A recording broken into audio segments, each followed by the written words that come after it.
Oh, I'm here. Okay.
It's time.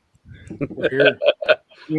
We are, guys. This is exciting. I'm so excited for this. And we already have people on. You got Yappy just came out of the dryer. He's all fluffy.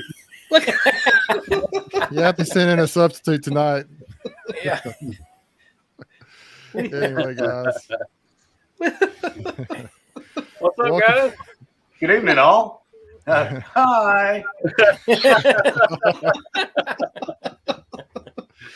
Oh my God! This already started off. We know we got Yappy on for sure. Yappy. Look at it. I can't take it. Oh my God. Goodness gracious! All right. Let's all sway back and forth. We can play a song. There he is. There he is. Cannot take that. Oh my gosh. Well, hey everybody. If that don't get you 1 million views, nothing will. We'll see. We'll see. Because they didn't come to see me. You know how to do it. That's for sure. Yeah. Well, welcome everybody to our Stream Team Live chat tonight. We've been waiting on this. We're excited for it. I appreciate Dirt Rooster and Yappy for coming on here with me. Tonight we have Brian co-hosting, as well as Mike Berry is sitting in tonight. Greg had a prior commitment, his wife's birthday party, and he may check in later, but I appreciate you, Mike, for checking in with us tonight and helping out co-host this thing. And now for the stars of the show tonight, we have Randy McCaffrey, Dirt Rooster, 628 Dirt Rooster, and Yappy B-Man on here with us. So we'll go ahead and get this thing kicked off. First of all, Brian, I appreciate you coming on and help with this, as well as Mike. Yeah. But Randy, here. I mean, you guys really probably don't need a whole lot of introduction because everybody who watches YouTube beekeeping channels probably has seen a video, at least or two of you guys, and you guys are very well known out there, and we've already got a good crowd on here watching. So that speaks volumes for what you guys have done for the beekeeping world as well as YouTube. But Randy, why don't you tell us a little bit about yourself? Tell us your story and kind of how you got started in bees and maybe how you got your YouTube thing set up. And we have a brief little video clip after you know, towards the end that I want to talk about how I found you, and then we'll do the same thing with Yappy. It's funny you mentioned that everybody probably knows who we are, and you. It's funny because I go to a local bee club, and especially the older crowd, they just, who is this guy?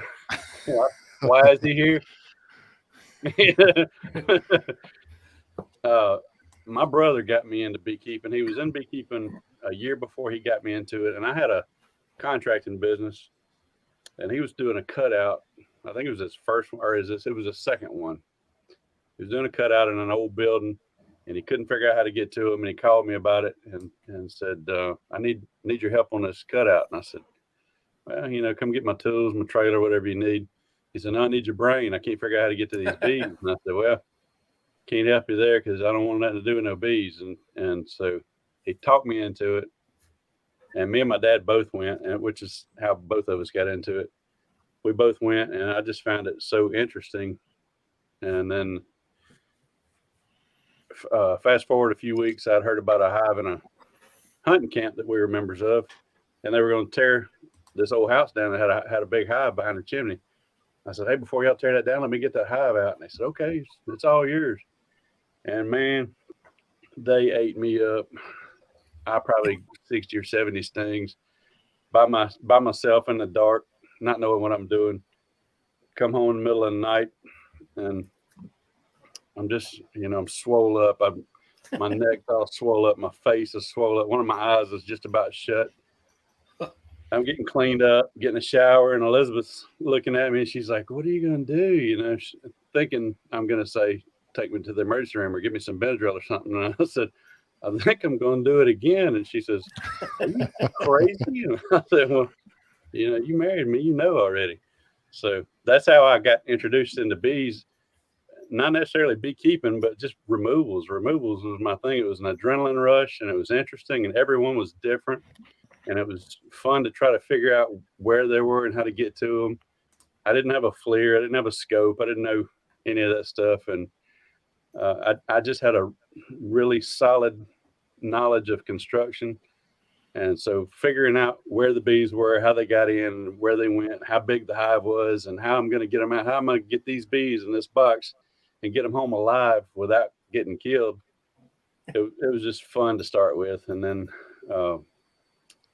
it wasn't really until I started YouTube that I really started getting deeper into beekeeping. I was keeping bees. I was keeping 12 to 20 colonies every year and pretty successful with it, but I wasn't really studying beekeeping, didn't really care about all that. I was just having a good time with it. And that's how I got started. And then the YouTube community is actually what got me educated, because at the time that I started putting videos up, there was nobody out there that I knew of that was doing it. And I think now I'm figuring out that probably Fred Dunn was already on YouTube at that point.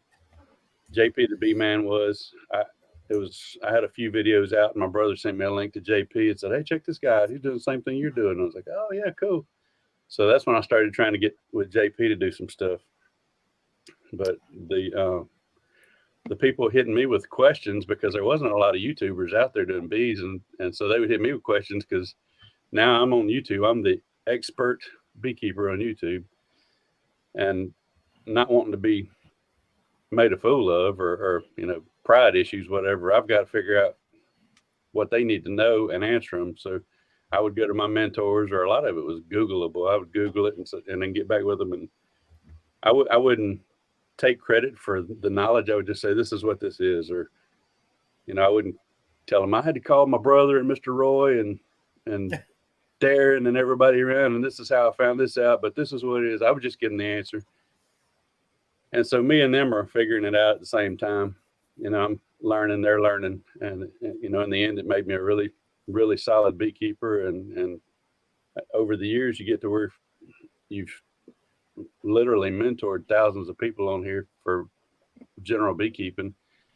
And I stay in touch with a lot of people that do cutouts, and I mentor a lot of people with cutouts. So just through doing all that, it's just made me I won't say an expert beekeeper or anything like that. I don't go deep scientifically. I don't really care about that if it doesn't have a practical application. I find some of it interesting, but You know, some of the stuff like, what is it? Castle Grounds hives that he's doing with the little sting pad. I thought that was just the coolest thing since sliced bread. I knew people extracted venom and stuff, but I didn't know how they did it. And when he put that video, I was like, oh, I got to get me one of those. That's how it is. You You just want to do it. You see somebody else do it, you want to do it. Yeah. Well, I found you, I guess, in my situation. I got into bees in 2013, and it wasn't long after that I found you. First of all, I had a local mentor that was really good, but I also learned a lot from YouTube. And these two guys right here, Yappy and Randy here, really helped me learn a lot of the basics just about removals, and JP, of course, as well. He was probably the primary guy that I watched when it came to removals. And then, as time has gone on, I've learned a lot from Mike, from all you guys. Yappy and I talked the other day about some things and just the YouTube, everything. But the first video that I think I saw of yours, Randy, and I talked to you about this a little bit, I think at the conference. We're going to watch a little clip of that right now. It was awesome.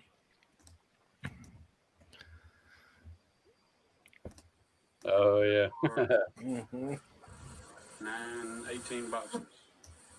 All with queens in them. You ready?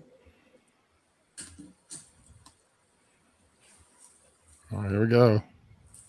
Yeah, right there where we're scared that limb is going to come down on the truck. This swarm was huge. How many? 18 boxes of bees with queens in them right there, cage queens. They're about to drop this swarm right here on the back of their truck. Yeah, we were contemplating whether or not to move the truck out because that limb was not looking real good. We thought we was going to drop it on top of the truck. All right, here we go. Look at all those bee colonies back there. They had broken. If you go up to that yard, there's limbs this big around, broken all over the place. The bees will hang on it, and the limb will break. They'll move to another limb. That's Darren. That's Darren's There yard. we go. There he is. Yeah. There he is. He's ready. He's ready. Yeah, There we Darren's go. yard. That's a neat place. All right, here we go. Look at that. Isn't that amazing? Hey, can you turn the volume up on that, Brian? I don't know if you can or not, but man, you could, on the live video, you guys go watch this. It's an unofficial world record honeybee capture. It's from when? About 8 years ago, isn't it? What year is that at, Brian? It is 2015. I'll put the link in chat. Yeah, if y'all go watch that thing, that was amazing. And Randy's done some more similar to that. So that's the first one I think I saw of yours, Randy, that really just that's kind of when I found out who you were. Yeah. And I don't know why that just intrigued me, but if you watch the whole video, you'll see at the beginning they show the great big monster swarm, and at the end they kind of explain what they're doing. But it was just amazing. So just appreciate you being out there for us all, Randy. I know we all appreciate that. Oh man, I enjoy it. I have fun doing that stuff. Absolutely. Well, we all do, or we wouldn't be. Yeah. We wouldn't be doing this. We wouldn't be talking True. about it. True. Yappy, why don't you tell us about yourself? First of all, though, what do you think, Brian? Should we go ahead and watch? Listen, for anyone who knows Yappy over here, he has some videos, a couple of it, but one that has gone extremely viral. Last time I checked, it was at 25 million views, which is just unreal. That's like Mr. Beast type stuff right there. 24,858,388. Yeah. So we're going to watch a little clip of that. We're not going to watch the whole thing, but Brian has that queued up, and then we're going to let Yappy introduce himself and tell us kind of his story as well. Yeah. It's just unreal. It's amazing. Ready? 1, 2, 3. There they are. Holy cow. Oh, waterfall of bees going over there. Oh, yeah, they're pissed. His glass is laying on. His glass is laying there. It's just, I love this video. It's so Yeah, real. but see that little limb right there? It protected me. You just don't realize how much. Yeah. Anyway, there's his phone. He puts his phone down. Man, that's awesome, Yappy. You know what's really crazy? I got stung twice out of all that. Yeah, the swarms. Anyway, That is so awesome to see. it was so cool seeing them all march in. And so that's the march is one of the coolest things about beekeeping that I've seen. So Yappy, why don't you tell us your story a little bit? Tell us how you got into the bees and a little bit about your YouTube story, and then we'll just start shooting the breeze back and forth a little bit. All right, so I'm on that fancy new 5G, so I hope that, y'all have to wave at me or something if I start getting all kind of like that, because I'm kind of catching it on my end. But back a little over 10 years ago, my wife and I wanted to get into doing learning medicinal medicine, taking plants, tree bark, whatever, and actually turning it into medicine. And it's funny is that I thought she was absolutely crazy when she proposed this, but I thought she was crazy because it was going to cost me a pretty good bit of money. So when we got to the class and was learning about honey and different things like that, I kind of went, bees. Now you've brought me in. Now something has come in to this little equation that I think I can get to enjoy. So one of the guys in the class had just bought a foreclosure house, and in the back of the barn wall there was a big hive of bees in it. So, all right, got the interest. Now all of a sudden somebody's like, "Yeah, you can come and get those bees." I'm like, "Cool, I'm gonna come get them." Found a couple of local guys near me that actually, had done some bee removals. They were beekeepers, and they were going to mentor me. And we scheduled a day. We got up, their BVAC, got all their stuff. We show up, and they're, hey, trying to tell a story. So we, I'm standing back because I don't even have bee suit. I'm just watching these guys. Knowing what I know now, this thing had probably been there for, oh God, it had to have been there for at least 10 years. It was huge. It was, the rough 2 feet wide by probably about 8 feet tall. They pulled, that I remember, 5-gallon buckets of honey off of this thing that they were actually going to keep. That didn't include everything that went in the trash can.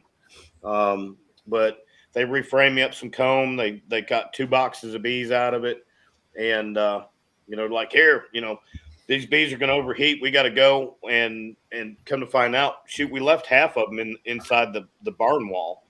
I remember going inside and finding that, there's just like 3 pounds of bees down there. So I'm telling a story. Okay. Chill out. God, you're worse than my wife. So anyway, but after it was all said and done with, I realized I didn't know anything about bees, didn't know anything about bee removals. But at the end of this, I knew that everything they did was kind of not right. So I ended up like, there's got to be a better way. And I want to learn this. And I did kind of like Randy did, man. I started sponging the only thing that was out there. And, there was, at that time, it was the Fat Bee Man or JP the Bee Man. And I reached out to JP at the time. We made friends and ended up getting invited to go to a little gathering that they had over in Mississippi the following year. Met Shawi in person. Learned a lot that first go round. Friendship built. And then the next year I was going, and I was actually, I was offered to help teach things. So that was a pretty interesting growth in my beekeeping experience. But, JP mentored me a lot on a little things. And then a window came open where he actually invited me to come down, spend some time with him, taught me a lot about bee removals. I mean, the majority of everything I know came from him. And it just kind of grew from there. Got into a couple of his videos. Decided one day, I was like, I want to start my own channel. Started with, a little old crappy camera, but I started putting content out, and it's kind of grown over the last 5 years.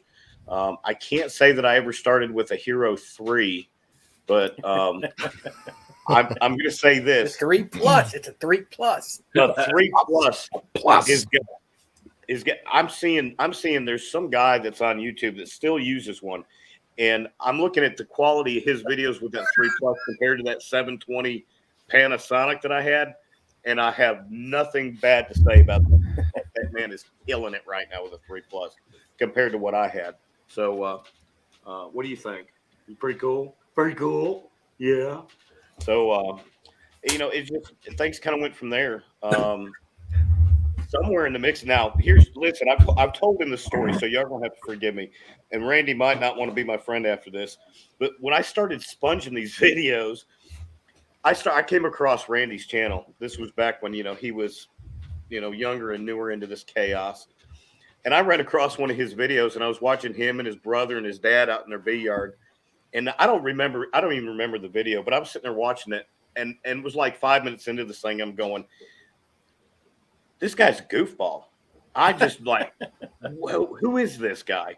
And I don't know what it was, but it just didn't click for me. And then all of a sudden, it's like 5 years later, I get a phone call from this guy.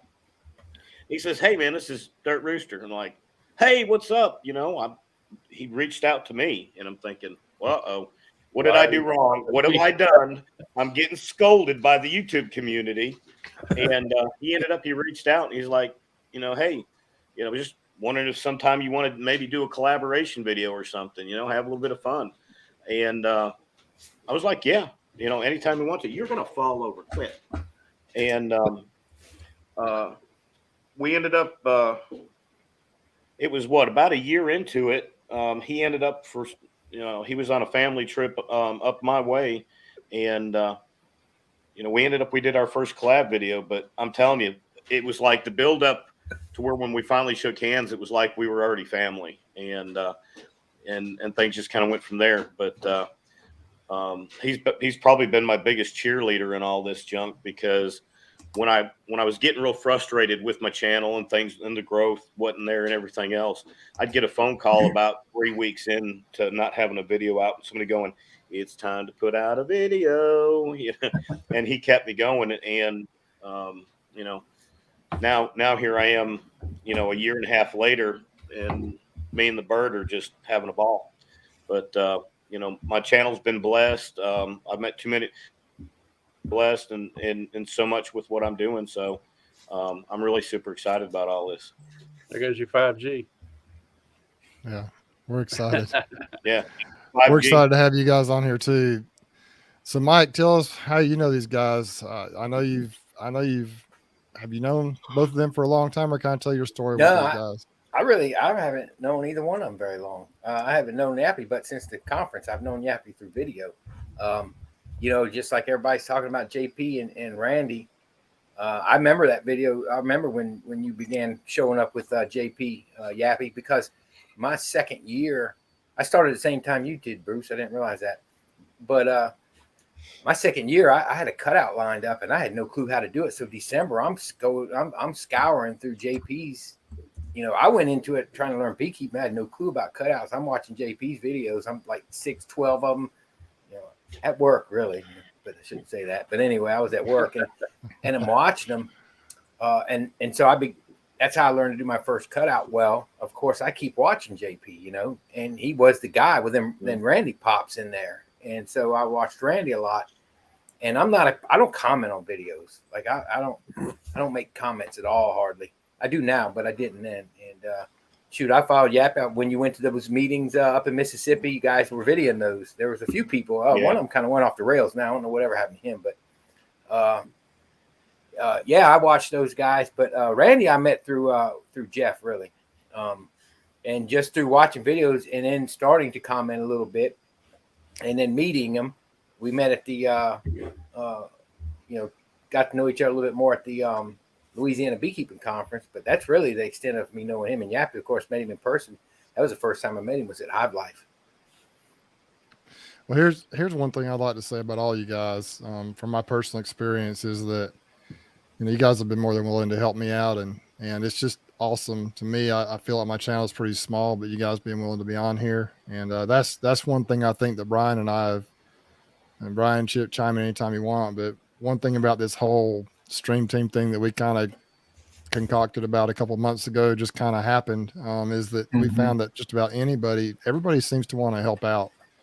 At least the people that we've reached out to. You know, there's been a few that haven't been super friendly, and that's okay. But for the most part, the Hive Life people, the people that were at that conference that came and put on that type of community, everybody seems to want to help each other out. And I like to call it the Hive Life movement. I know Cayman and Laurel and Ian and Bob kind of started that thing, but man, I think a lot of people have jumped on board, and it's just, we all do things a little different, but we can all learn from each other and incorporate those things we learn from other people into our own deal. And hopefully we can become better beekeepers.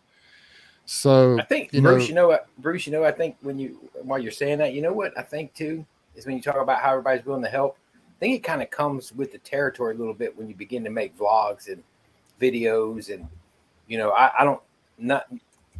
none of us on here, you talk Brian getting mileage out of this whole how-to thing, but really nobody on here really are doing those kinds of videos. We're all basically vlogging our experiences.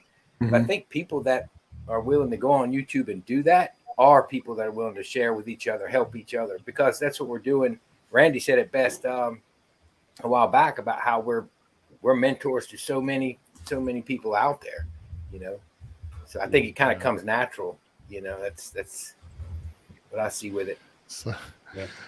Now this has been pretty mellow so far, and now we know that both of these guys can have a lot of fun, right? So we watch their videos, it's a lot of fun. But I'm gonna start off with a little story myself. A couple hours ago, this past weekend I had the chance to go ahead and make some splits, and we use cells, and I'm gonna try to get a video out as soon as I can on this. It's been just crazy, but you're not supposed to mess with those colonies when you put cells in them for at least 2 weeks, if not 3 or 4 weeks. But I'm just like, my backyard, I had that Epimay hive out there.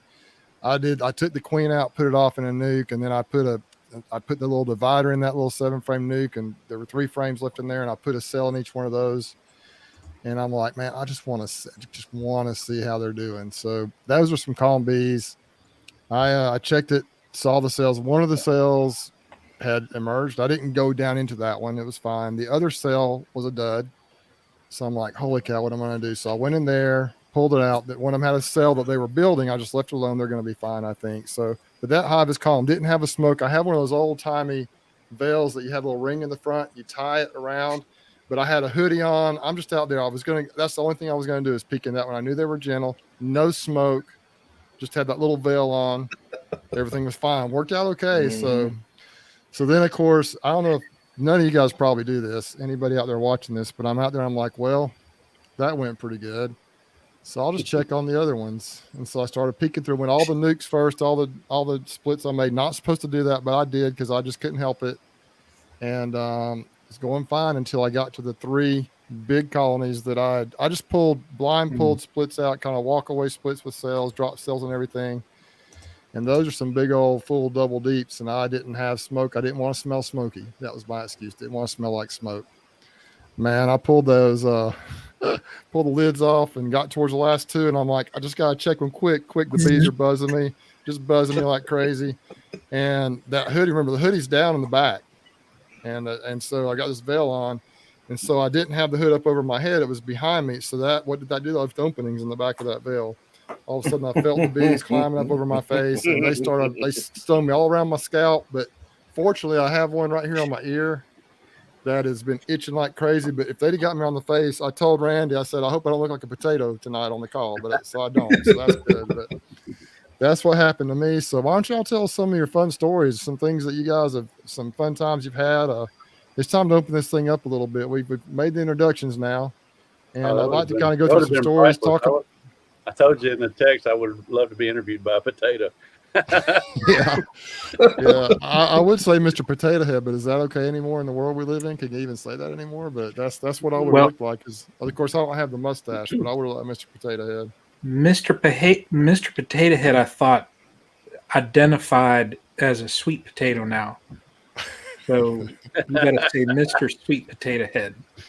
Oh my gosh, this world we live in. Well, so if Brian gets stung, is he Mr. Donut Head? That's what I'm wondering.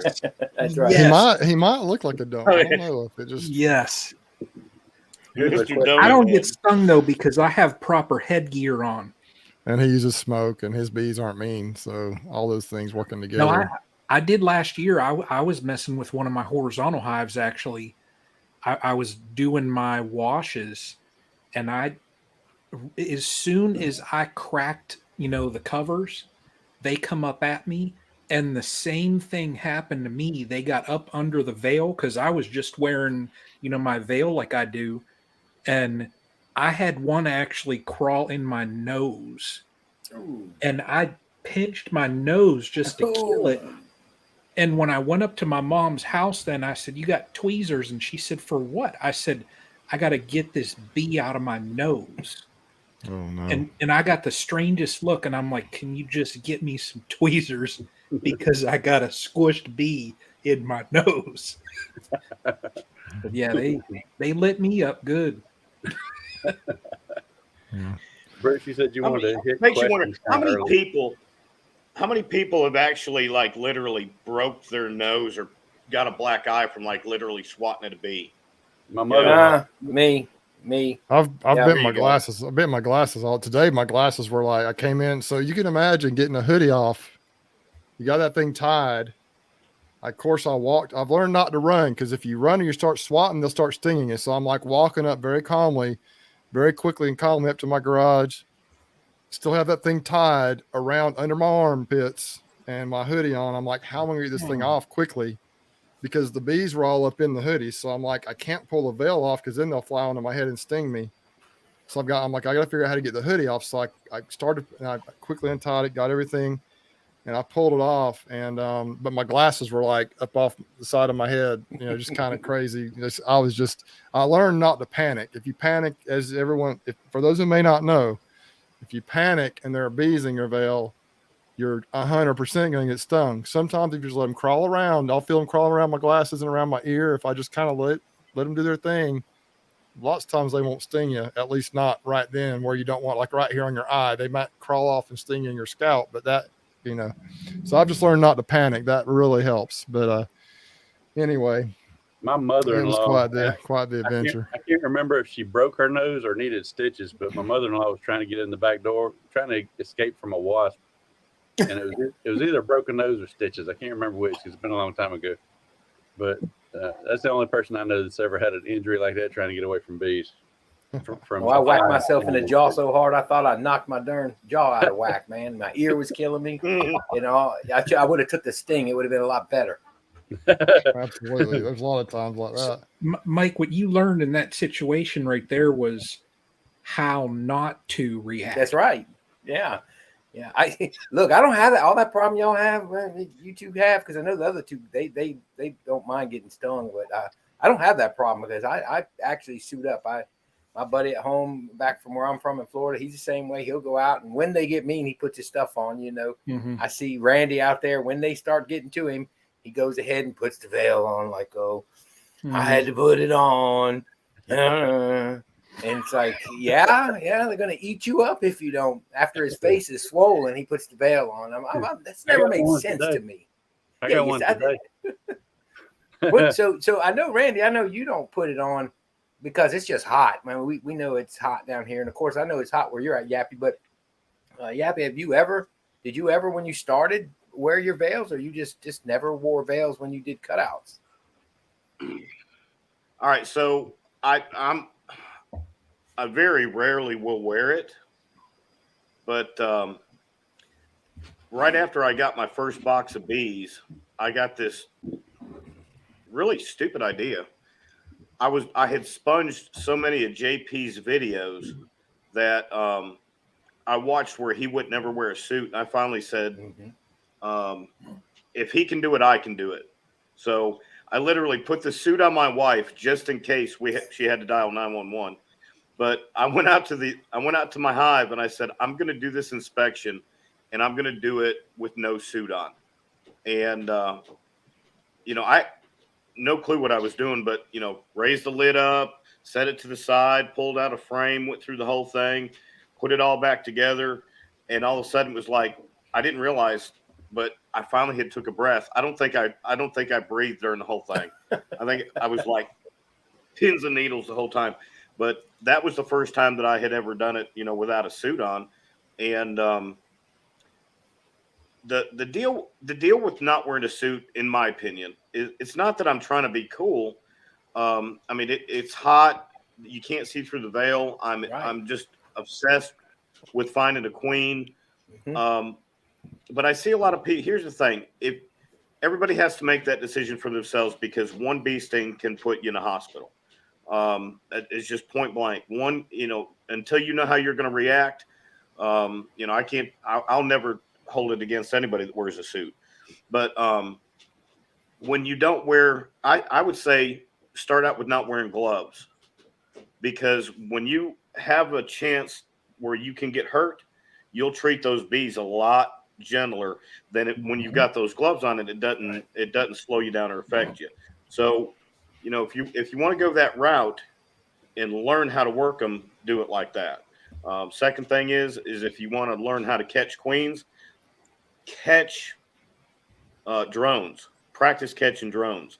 And when you get real comfortable with that little drone buzzing in your finger and everything else, then we'll talk about queens. But I did it because if that bearded guy on YouTube can do it, by God, so can I. There you go. Here's a good question. I know it varies with each person. Obviously, how I would phrase the question is, he says, how much do you get to do a cutout? How do you work with folks to figure out what to do? I know you guys are both literally professionals at this. And so, you got to be a little careful, because a lot of people go out there and try and do cutouts and may not be familiar with how to do it. I don't feel comfortable doing them. I do have a bee vac, and I'll do them out of an old abandoned building, but to approach a structure where someone lives or an existing structure makes me very nervous. So maybe give some pointers and tips for people who are interested in doing that, and maybe talk a little bit about how you, what you charge, or how you figure all that out, kind of just how you do what might you recommend for someone who's interested in doing those cutouts, just kind of some guidance. Who you want? Go ahead, either one of y'all. Randy, why don't you start off? For me, I have a big leg up on everybody with that, because of coming from a background as a contractor. I already know how to price jobs like that. But I would say, if you're running around trying to do $100, $200 removals, you're going to go broke real fast. Basically, what I suggest usually, and I don't ever reveal my price to anybody but my customer, and they don't even know how I came up with my price. It's between me and my customer, but I'll say that I have a baseline that I won't leave my house for less than, and my customer doesn't know what that is, because there's a concept called price anchoring, and you can anchor a price high or low. So if you say, and this is not my minimum, I'm just going to throw a number out there. If you say my minimum is $500, but this is going to cost you maybe $750. Well, when you said 500, that's the number that's in their head. So now they want to know, why in the heck are you charging $200 extra? Because you're going to get bees out of it, and you're going to get honey out of it. They think you're going to get all this stuff out of it. So now you got to go into a negotiation with them. But I think probably the best way to figure out what your minimum should be, and this is exactly the way I figured it out, is that I found out what all the pest control companies in my area were charging to kill bees and leave the problem in the wall. That's right. And so the very simplest hive removal for me is about where they are to kill a hive and leave the problem there, and then have to come back time after time to treat for sugar ants or roaches or whatever else is going to attract, because they just left 100 pounds of honey and a bunch of comb and stuff in the wall.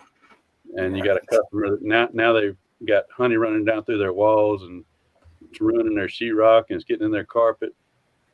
So for just a few dollars more, they can get me, and I'll take the problem away. So that's what I suggest for somebody who's, just getting into it, trying to figure out where should I be.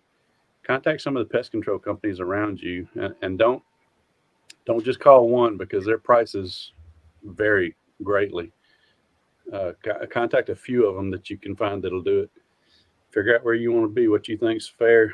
Another thing is that you're taking time away from something else that you could be doing. I'm self-employed for 31 years now. So if I go out to do a hive removal, that's time that I could be doing something else. What would I be doing and earning over here as opposed to coming to your house and dealing with your problem? So I've got to keep that in mind too. So everybody that's running around doing cheap or free hive removals, I can't do that. It's not that I don't want to. It's not that I feel like I'm better than them, and so I'm worth this much. It's not anything like that. It's that I have to be paid for my time, or I just can't do it. I get the sob stories every year, and I just can't do them. I just pass them on to somebody else. I'll usually give them somebody else's number that I think maybe will try it, but those people are few and far between, and they don't last long when they go out there and start trying to do free removals. They play out real fast when they find out how much work is involved, or they run out of equipment or whatever. So that's where I'd say start. And if you decide you really want to do it, figure out how to bid a construction job, because that's all you're doing. You're doing construction work. And you're not a handyman. You're a specialist. You got to figure out how to bid as a specialist contractor. We had a lady come to me the other day. She called me. I went down the street to look for her because I was going to refer it to Mr. Ed, because that's what I do with mine. Once I get mine out of the way, I refer everything else to Mr. Ed. So I go down there, and she said, I said, look, I can't get them, but I'll talk to this guy. And she goes, oh, well, I already talked to one guy, and he said 200. And I thought that was kind of high, but he said that was good. I looked there, I said, 200, man, you got a deal and a half if he's going to do it for 200. And they're not, and he don't have to pull it apart. She goes, oh, well, I just thought, they all think you win the lottery when you get the bees. Yeah. And I explained to her whether they'd make it, when you would ever even get honey off them, if they made it through the next winter, much less the summer after you got them to, gave her all the rundown. And, it was cool to educate her on that, because she was receptive to it. She understood at that point, I might need to call this $200 guy back, because Jeff couldn't come do it. So, people don't understand it. And if you can educate them sometimes, then they'll go on board with paying, because time is money. It just is. That's not greed. That's just fact. Yeah. And you have to educate. I educate so many people every year. I don't even know how many, because I take literally during the summer, I'm taking 7 or 8 calls a day for removals. I can't get to them all. I can physically only do 3 or 4 a week without killing myself. So some of them, it's a yellow jacket problem. Some of them it's scouts. Some of them are not going to pay regardless. They don't care if it's $2. Some of them don't own the property, and you can't even fool with them. If they're a tenant, somebody else on the property, you got to tell them, hey, have your landlord call me. I can't deal with you. It's not your property. You can't give me access to cut anything there. So have somebody else call me. So not all of those are good jobs, but I go through a pretty thorough interview with them on the phone to figure out. I pretty early on weed out whether or not they're a tenant or a property owner, or if it's a tree that I'm not gonna fool with a trap out. Where they are. For sure. So, and then I get into I walk them through how the house is built, how old the house is, where they are in the house, where they're coming in. I figure out all this kind of stuff, and then I give them I'll spitball a price to them, and if they're cool with it, then we'll schedule them.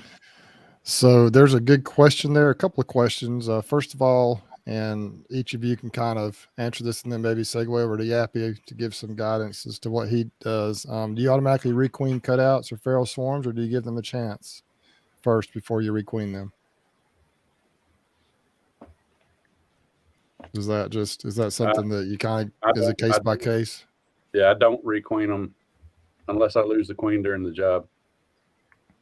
They all get that genetic, whatever it is. It's most of them are pretty docile, and most of them are fairly healthy. It's super rare to get one that's so hot that I don't want to deal with it. In those cases, I will kill the queen and just merge those bees with another colony. And as a matter of fact, I'll merge them with multiple. So I come through in the middle of the night and just walk across a row of hives and just dump them on the ground and let them go wherever they're going to go. It works well. That works well. Yappy, what do you think? You got some guidance for us? What are your thoughts on this topic? As far as the requeening? just Or as far any as guidance you might price have and as far cutout. as, yeah. You know, Randy does an excellent job of giving good, politically correct, nice answers. That's why I like him. He's my alter ego. I'm telling you, I could come up with something. I'd just be mad as a hornet. He'd turn around and he'll just say a little something, and then I'm looking at myself in the mirror going, yeah, he's right. I get asked the same question about, you know, how do I charge for doing bee removals? My standard answer has always been, well, and y'all please take this with a lot of love, but I ask people this: how do you compare your skill level to mine to think that you're worth what I am when it comes to removal? Because I'm not an electrician, so I can't turn around and you know, guy comes out and he bids my job, and I think he's too high or too low. I also have to think, you know, is he worth that or not? If that makes any sense. So when people ask me about what I charge, I ask them what they're worth. Because if you've got experience in this, then you're not having to ask me what I charge. You already know what a job's worth. But when you finally can answer that question, you won't have to ask it. And it you know, that's my basic answer. My second thing is that when you go out and you get started in the cutout world, there are some people that need to be actually paying these customers for how much damage they do to their house.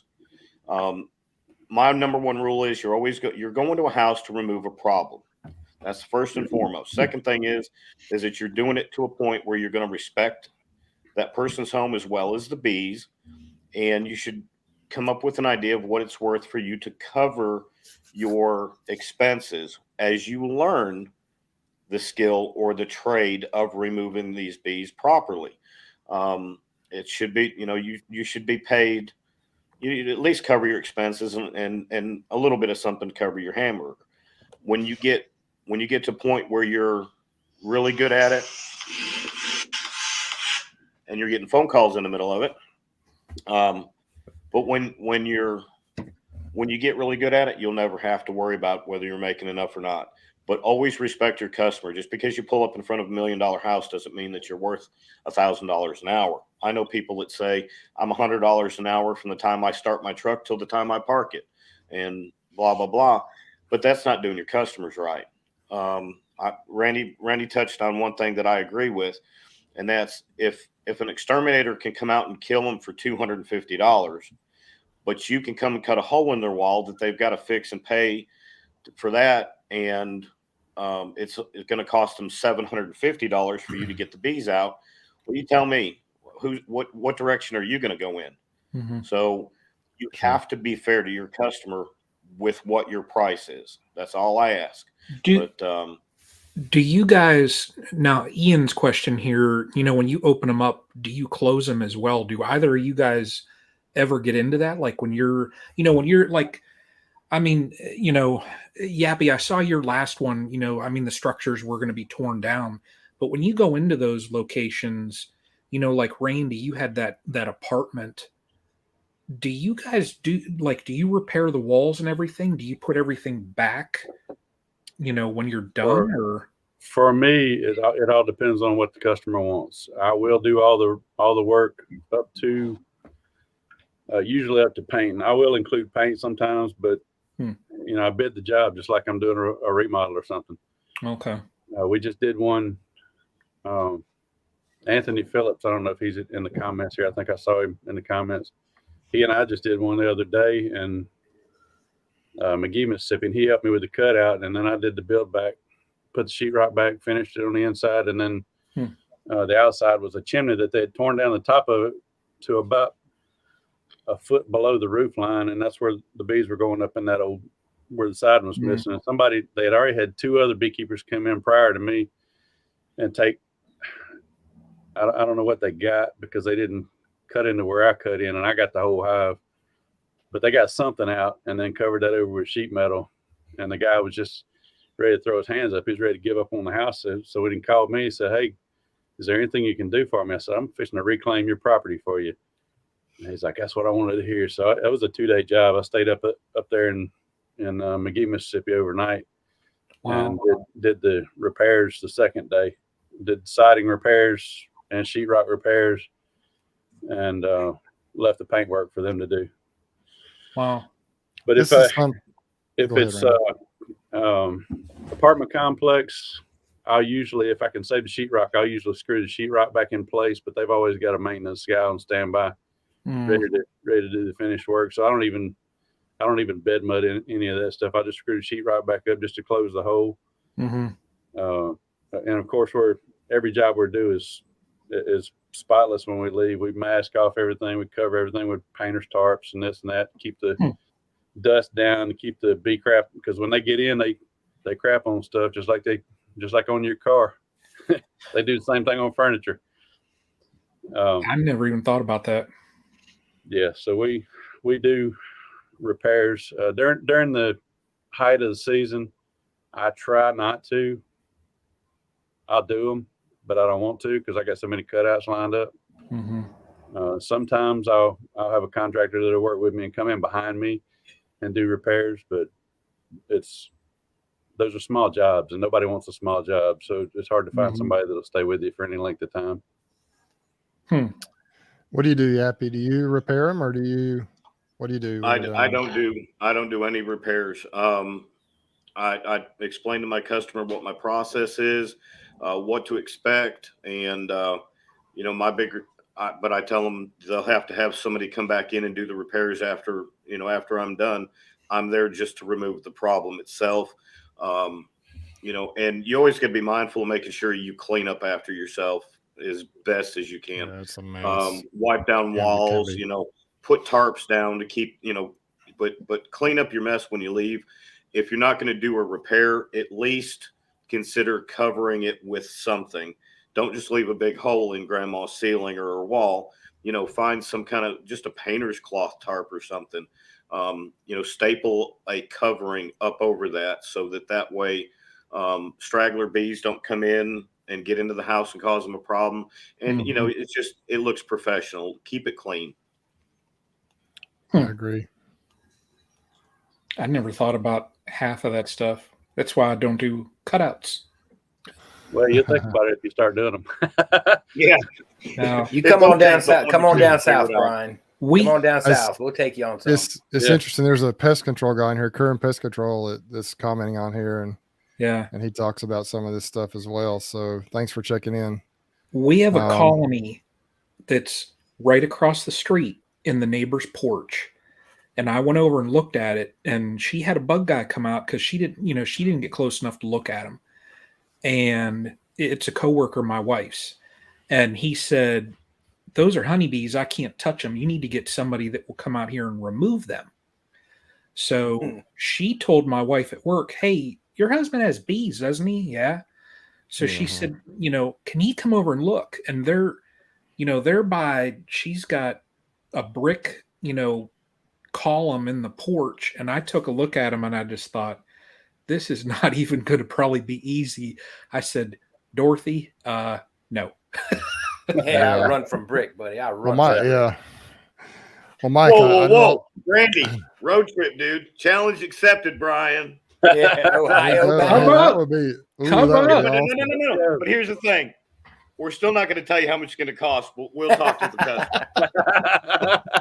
customer. Yeah. I got my sleeping buddy with me. I got mine.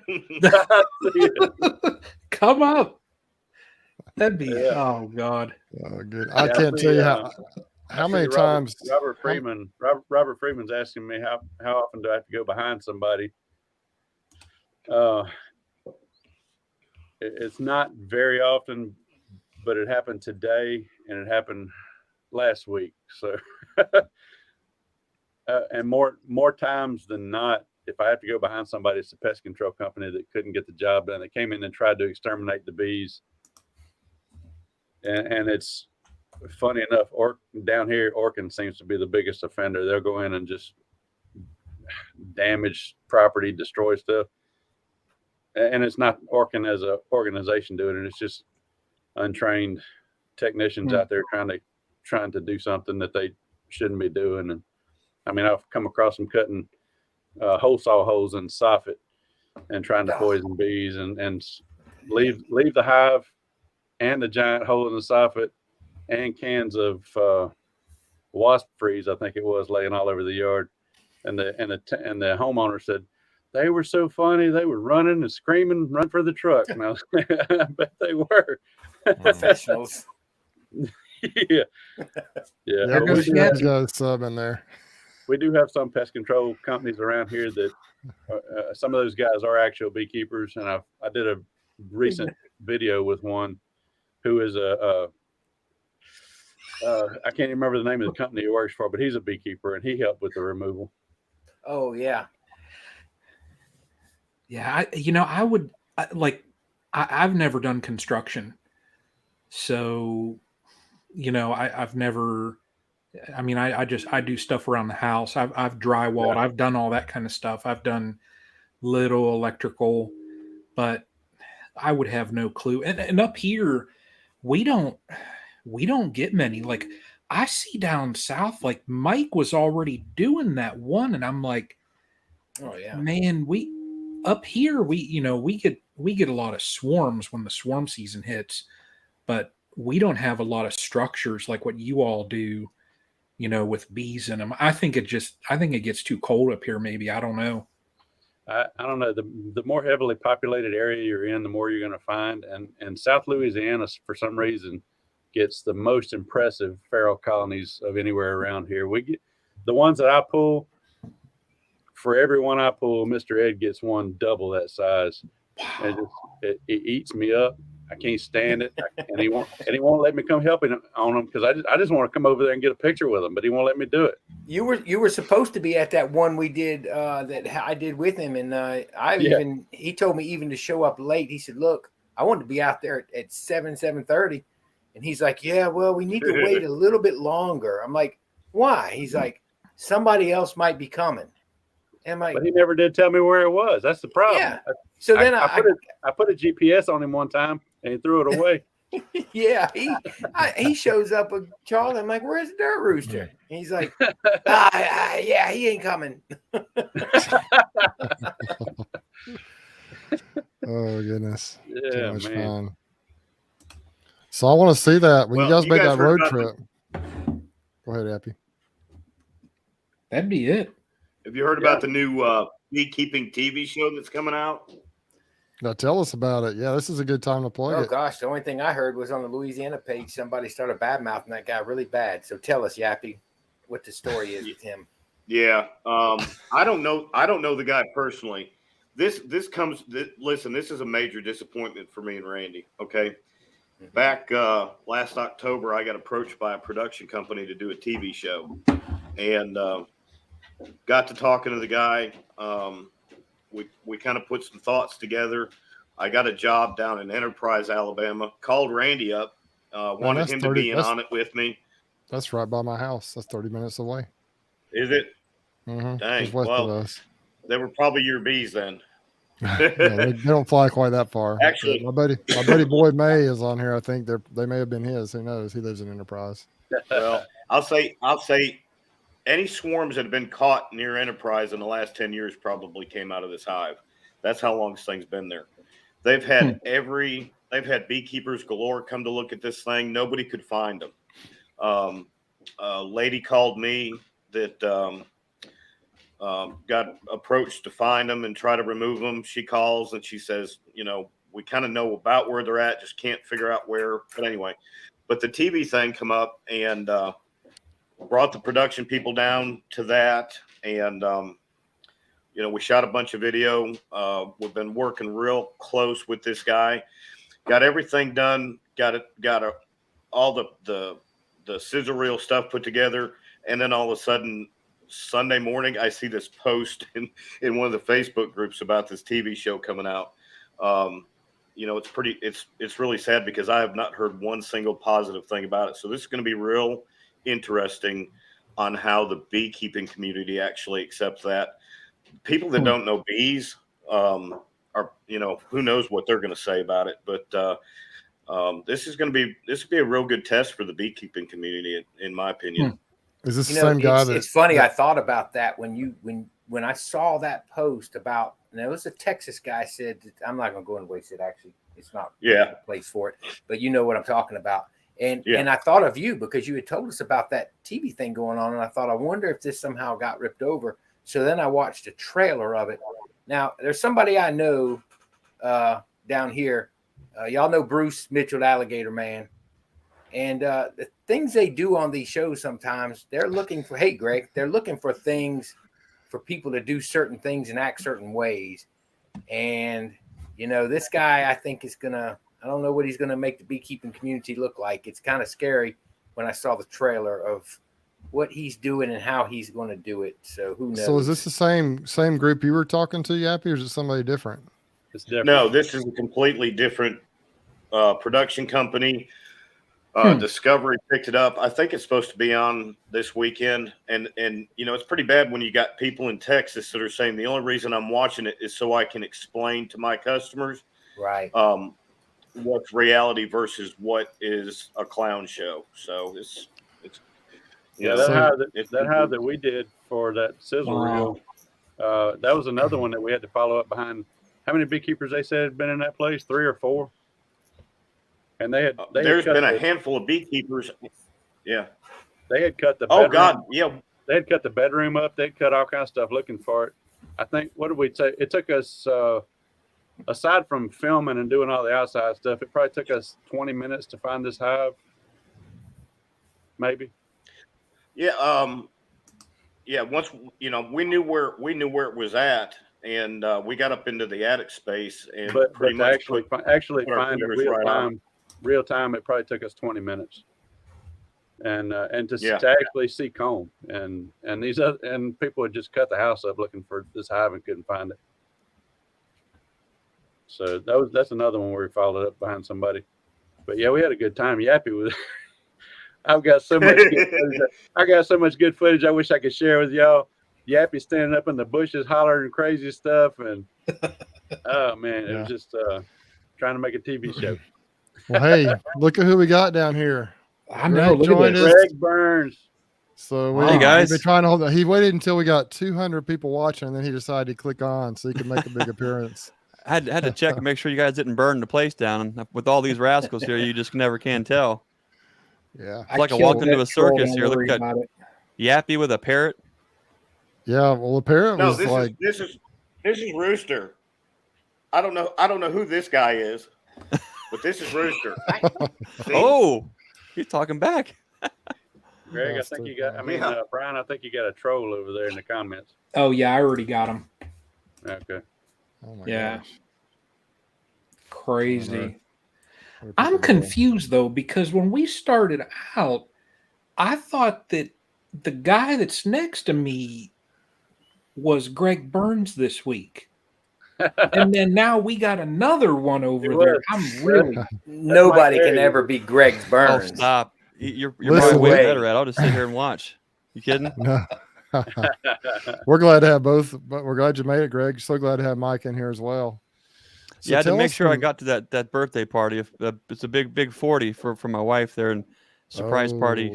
Can't be missing that. She's had enough of me today, so she told me to go do your chat thing. Give me some room. What are you guys up to? Well, we've just been talking a lot about removals and gotten some really great advice from Randy and Yappy over there about just some various things. Another thing I think is important is I know that most of the people on here are probably beekeepers or people that are interested in it. Maybe some of the people out here have done some removals. Maybe some are experts, kind of like you guys. But what would you tell people who are maybe in the community who may not be familiar with beekeeping, who may just be joining us because they are just interested in, like Mike says, interested in talking bees? What would you tell them about if they need a removal done? What would you tell them to look for in someone who comes and removes their bees for them? I would say if somebody has no confidence in themselves when they're talking to you about what they're going to do, or they seem unsure, maybe look for somebody else. Yeah. I hear you, man. That's my thing, and Yappy will tell you, I can tell you, back when I was a fairly new beekeeper, I found out about Yappy. I knew he was from Alabama. And so the first time I contacted him, I can't remember even how maybe I just got on his YouTube channel and got his contact info. I can't remember, but I had an open air colony. It was beautiful. I don't know if Yappy remember that picture I sent you, but it was just a limb of a tree. It was perfect. I found out about it.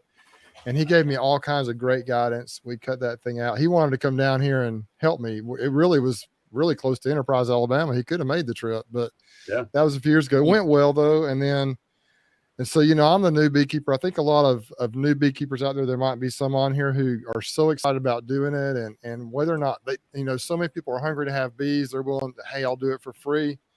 Really don't know what they're doing. And I was kind of in that category. Had a couple of cutouts I did. One of them for free, one of them I charged a little bit, and they ended up okay. But the first one I remember contacting Yappy.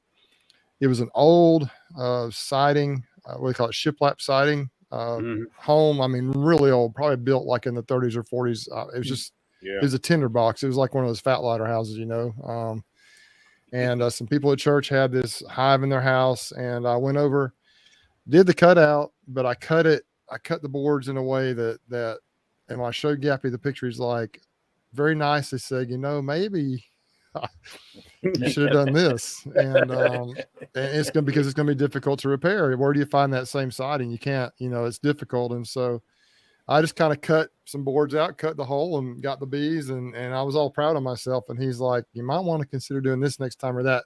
And that probably is when I really realized that I don't know what I'm doing. I don't need to be doing this, breaking into living structures or existing structures where stuff, that needs to be repaired. I did another cutout for a guy and it went a little better, but at the time I didn't have a bee vac, and there were 3 colonies in the garage. They had gotten in the little space in the garage there, figured out how to get the bees out without a lot of damage, but it was a sticky mess. I just tried to set a nuke up there and have the bees go in, tried to find the queen. You really need a bee vac. I learned a lesson there. And so now I've got a good friend here, Rusty Norris, who lives not far from here, who is really a pro at this. He's really good at it. He's kind of got a construction background. He can figure anything out. And I just refer to him, and he gets so frustrated, I think, though, because people want you to do it for free. You can have the bees. How many times you guys hear that? Hey, I got bees. And they tell me this, hey, I got bees in the wall of my house, and you can even have the bees. I'm like, what are you? Yeah. I mean, I'd love for you to have them. Yeah. I'd love for you to have my bees. I'd love for you to take them. You can take the bees, and it's just, I'm like, man, they just have no clue what's involved. So yeah, a friend of mine put this in a way that I found funny, and I haven't had the opportunity to use it yet because I just heard it end of last year. And he says, when they call you and say, you come get the bees for free, he says, okay, we'll leave them at the end of the driveway and I'll pick them up. And they go, no, you don't understand. They're in the house. They're like, oh, well, that costs money. No doubt. Rusty, I wish Rusty was on here. I wish he would. I don't know if he's watching or not, but if he could comment, there's something he tells people about a plumber coming, and like, I can't remember what he says, but it's such a good saying when he tells people when they're like, you can have the bees. He's like, oh, I wish I could really quote about how it's similar to that's like asking your lawn guy to cut your grass and he can keep the clippings for his compost pile. Yeah, that's kind of a similar thing. Yeah. That's basically exactly it. It's like, this is a skill and people don't appreciate that. They just think because you're a beekeeper, you want the bees, but it is an absolute skill. It takes talent and skill. You have to know what you're doing. You have to understand construction, and it's just so important. Now, I've helped some people. If I ever get into and do removals, I'll come hang out with you guys a little bit. I'll hang out with my buddy Rusty. I'm going to be almost like an apprentice and learn the skill before I start going and breaking into homes. I just don't want to mess up someone's home, and I'll go catch a swarm hanging from a limb, but I'm not going to get them out of a house unless it's an old abandoned barn or something. They don't care if I mess it up. Yeah. I would say if you're leaning towards wanting to do it, if you can find an abandoned structure or at least a vacant one. So if you do foul something up, somebody's not living there while you're messing it up. But it's almost necessary for a new person to use a bee vac. I've done a lot of removals without vacs, but it's just so much easier with them. Oh yeah. But I've been pretty free with my time and my resources. I've loaned my vac to a lot of local people and helped them. I've even priced jobs for some people locally, and got them the job. Gone and priced the job, got the job, told them what to do, show them how to do it, loan them my bee vac and stuff. But you can only do so much of that without everybody wearing out your equipment and not bringing it back when you need it the next day. Oh yeah, for sure. I would say it's easy to build a cheap bee vac if you're not going to use it a lot. If you guys if you could only choose one tool other than your hive tool, you Cutout Kings. If you only had your hive tool and you could only choose one other piece of equipment to take with you on a cutout, what would it be? Flare camera. There you go. Those things are Yappy, awesome. what about you? Yeah, my internet's just with all of us on here is killing me. I'm thinking you probably can't even understand me. No, we got you. Loud and clear. Yeah, we got you. All right. Well. Uh-oh. Mike, what about you? If you were out there doing a cutout and all you had was a hive tool and you could only choose one other piece of equipment out of all the pieces of equipment, I'm talking choose between a saw, a flat bar, circular saw, bee vac, you name it. What, other than your hive tool, what would be, if you only could choose one piece of equipment, what would it be?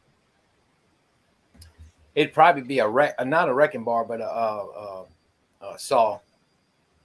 But again, it's kind of a loaded question in a way, depending on what you're doing. But a saw, most definitely, because once I get in, I can get them. It's just I can use my hive tool as a wrecking bar, and I can, that's you say I could carry a hive tool. Well, I'll carry my old one, and I'll get a saw, and I'll get in there because I can do the rest. But I'm like Randy, I've done them without a vacuum. I don't like it. Yeah. And that was me watching JP for so many years, going, because you ever watch him, he doesn't use it, but he's so meticulous when he does it, and he just knows the bees. Hey, not to get off subject, but I have to throw this out there. While we have, the latest celebrity here that's joined in, Mr. Burns, I have to say a huge congrats on that milestone you hit, buddy. Absolutely. I saw that. I was going to mention that as well. Yep. 4,000, 4K. 4,000. Well, I appreciate that. It's, here we're in a room full of giants, and it's cool when you've got guys like Yappy. No husky lad jokes. It'd be the pot calling the kettle black, wouldn't it? It's cool because we've all been down where we've had, 1 subscriber, 10, 100, you get to 1,000, you get to monetize and start to make some moves. And then you hit the stretch where it feels like it's been just the longest, darkest road forever to get to that next place. But I tell you, when I see guys like Randy and Yappy and Bruce, Mike, Brian, when you see everyone at different subscriber levels, different styles of channels, but when you see you got Randy and Yappy and Bruce, so you guys and Mike, you're probably way up above our sub levels, but it's cool because it's kind of like showing us how far the road goes. So rather than feeling like you can't even see, 2 or 3 car lengths ahead, man, we can see you all down just 3, 4, 5, 10-mile stretch, and that's pretty cool because it lets us know that there's a lot of room down there. There's a lot of road to go. But the nice thing is you guys are also heading down that road before us and ahead of us. And so your headlights help, it's shining light in all different avenues. So I don't really look at it as a competitive thing. I think it's awesome to see the potential in this little niche market kind of thing that we're in doing.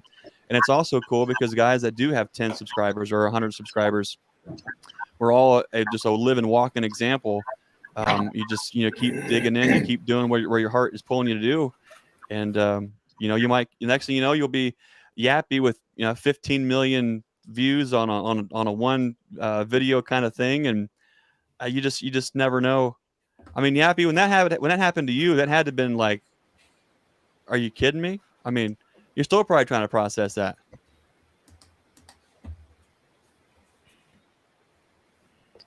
Can you hear us? Can you hear us, Yappy? He's froze. processing it. There you go. I thought the bird wasn't moving. I knew he was froze.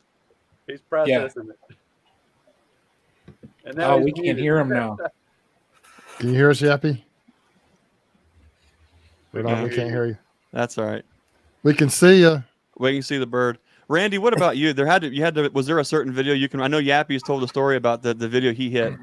Did you have a certain video that hit for you, and you were just like, "Oh my gosh, is this thing doing what I'm thinking it's doing?" And then it just, or was it been a sequential kind of thing for you?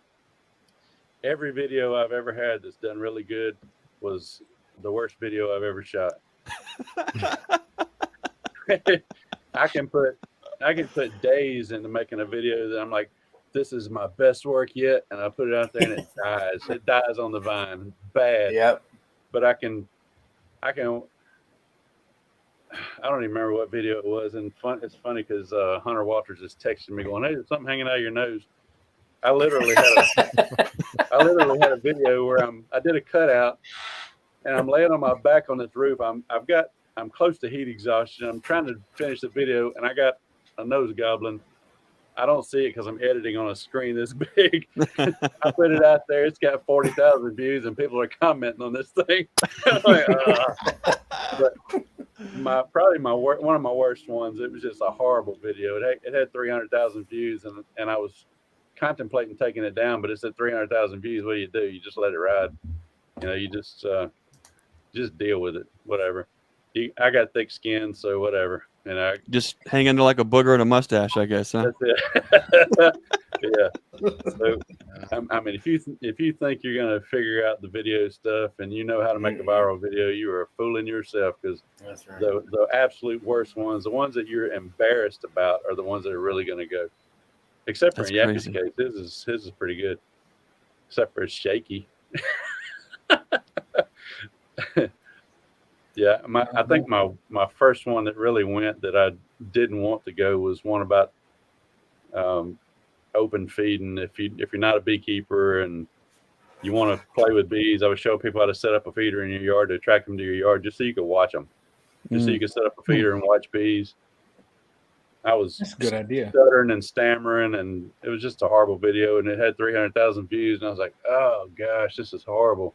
I was embarrassed to have it up, but at that point, what do you do? So, Randy, what you're saying is you have not published a how to have a viral video. No, I haven't figured it out. Hey, there's not a how-to guy on here. I am among brethren. We are among vloggers. Yeah. Mike, I will be going with that for a long time. You already have.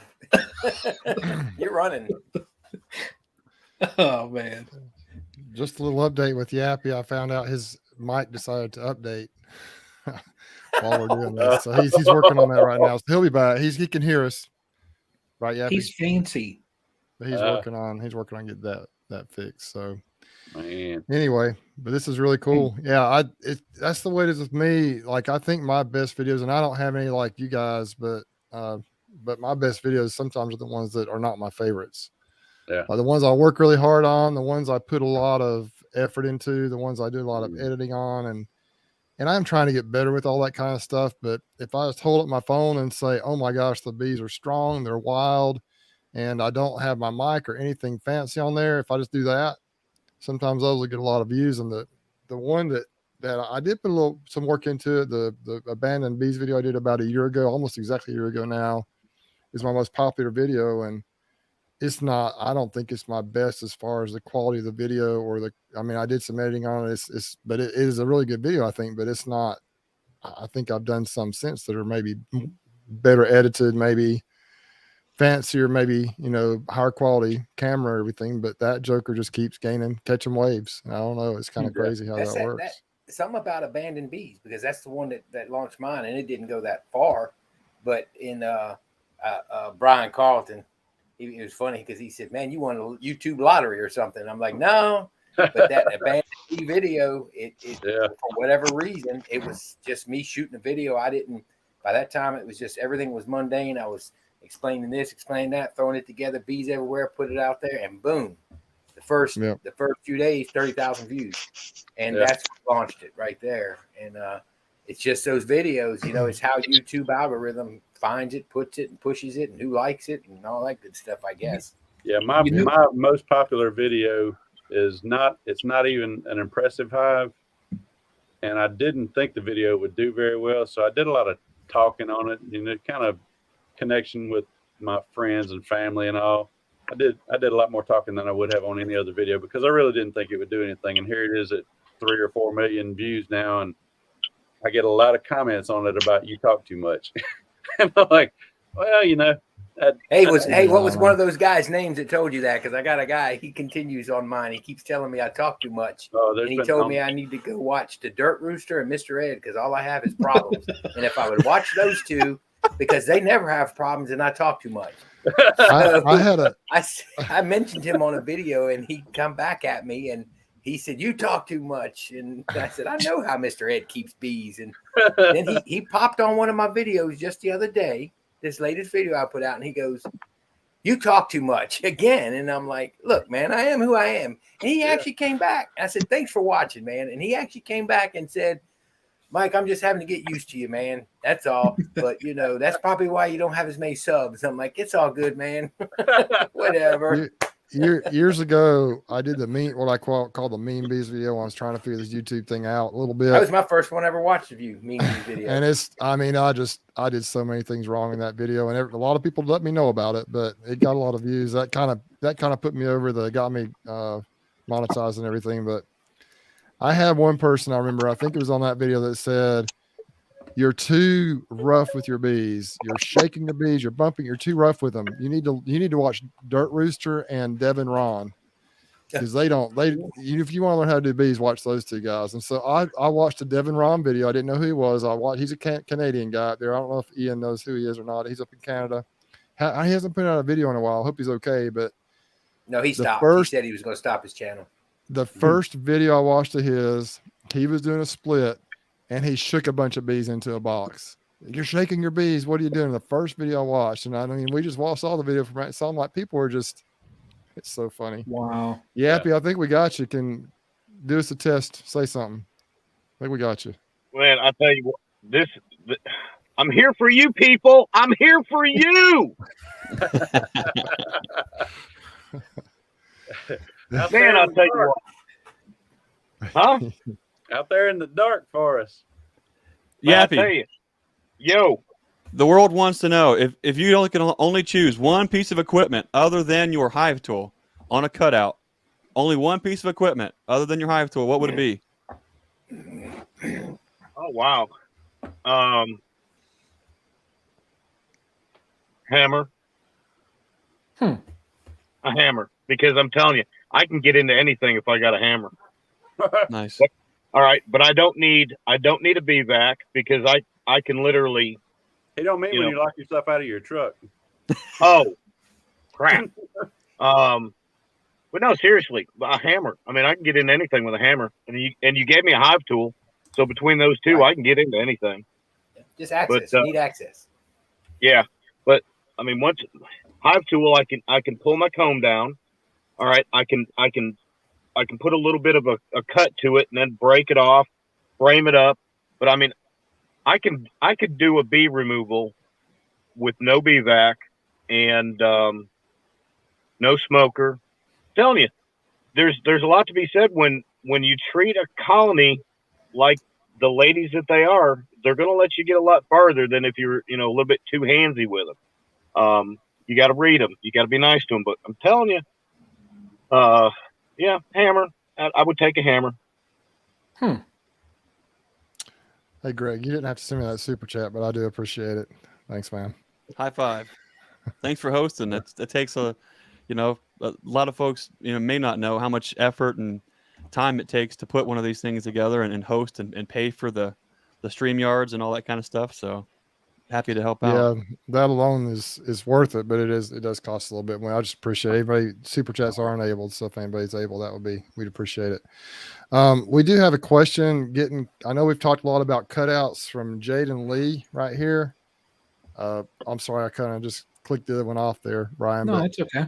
What should us hobby guys be focusing on this time of the year? Feed, build up, etc. Advice.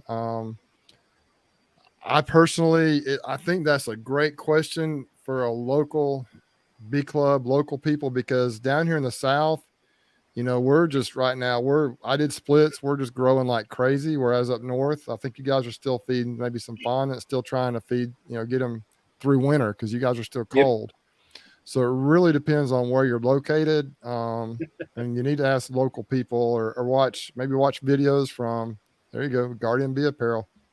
Absolutely. That's what it's a good looking hat. I've needed that. I've needed my Guardian stuff lately. My bees have been nasty, so I would recommend, Jaden, that you contact somebody locally, or maybe watch if you could find some YouTubers that you like, what they're putting out there that you feel confident with more in your area, at least your latitude, kind of in a summer situation. That it's just not really a question that can be answered. What do y'all think? Y'all agree with that? It's just different in different parts of the world. Yeah, no, I agree there, because I know, I've been living through the text messages that we get in the group chat where I see you doing splits and things like that. And then I look out my window and I see freezing rain. Yeah. So I'm elbow deep in bees today, and you're out there trying to clean ice shoveling off your steps. Yeah. We just the other day, I noticed, and I sent a little picture, the little buds are just starting on the trees. So before we do anything up here, it's a couple weeks yet. So now we've been real serious in this chat.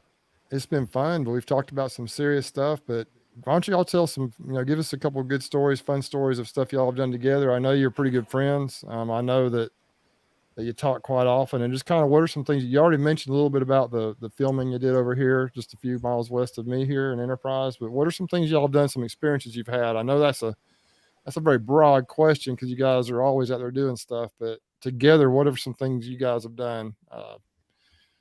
Randy and Yappy, some things any stories you'd like to share? Well, let me just introduce my fine distinguished gentleman from the south of the Mississippi, and let me just say, Mr. Rooster, tell him about our Taco Bell experience. We've done what you might call some ignorant stuff over the years.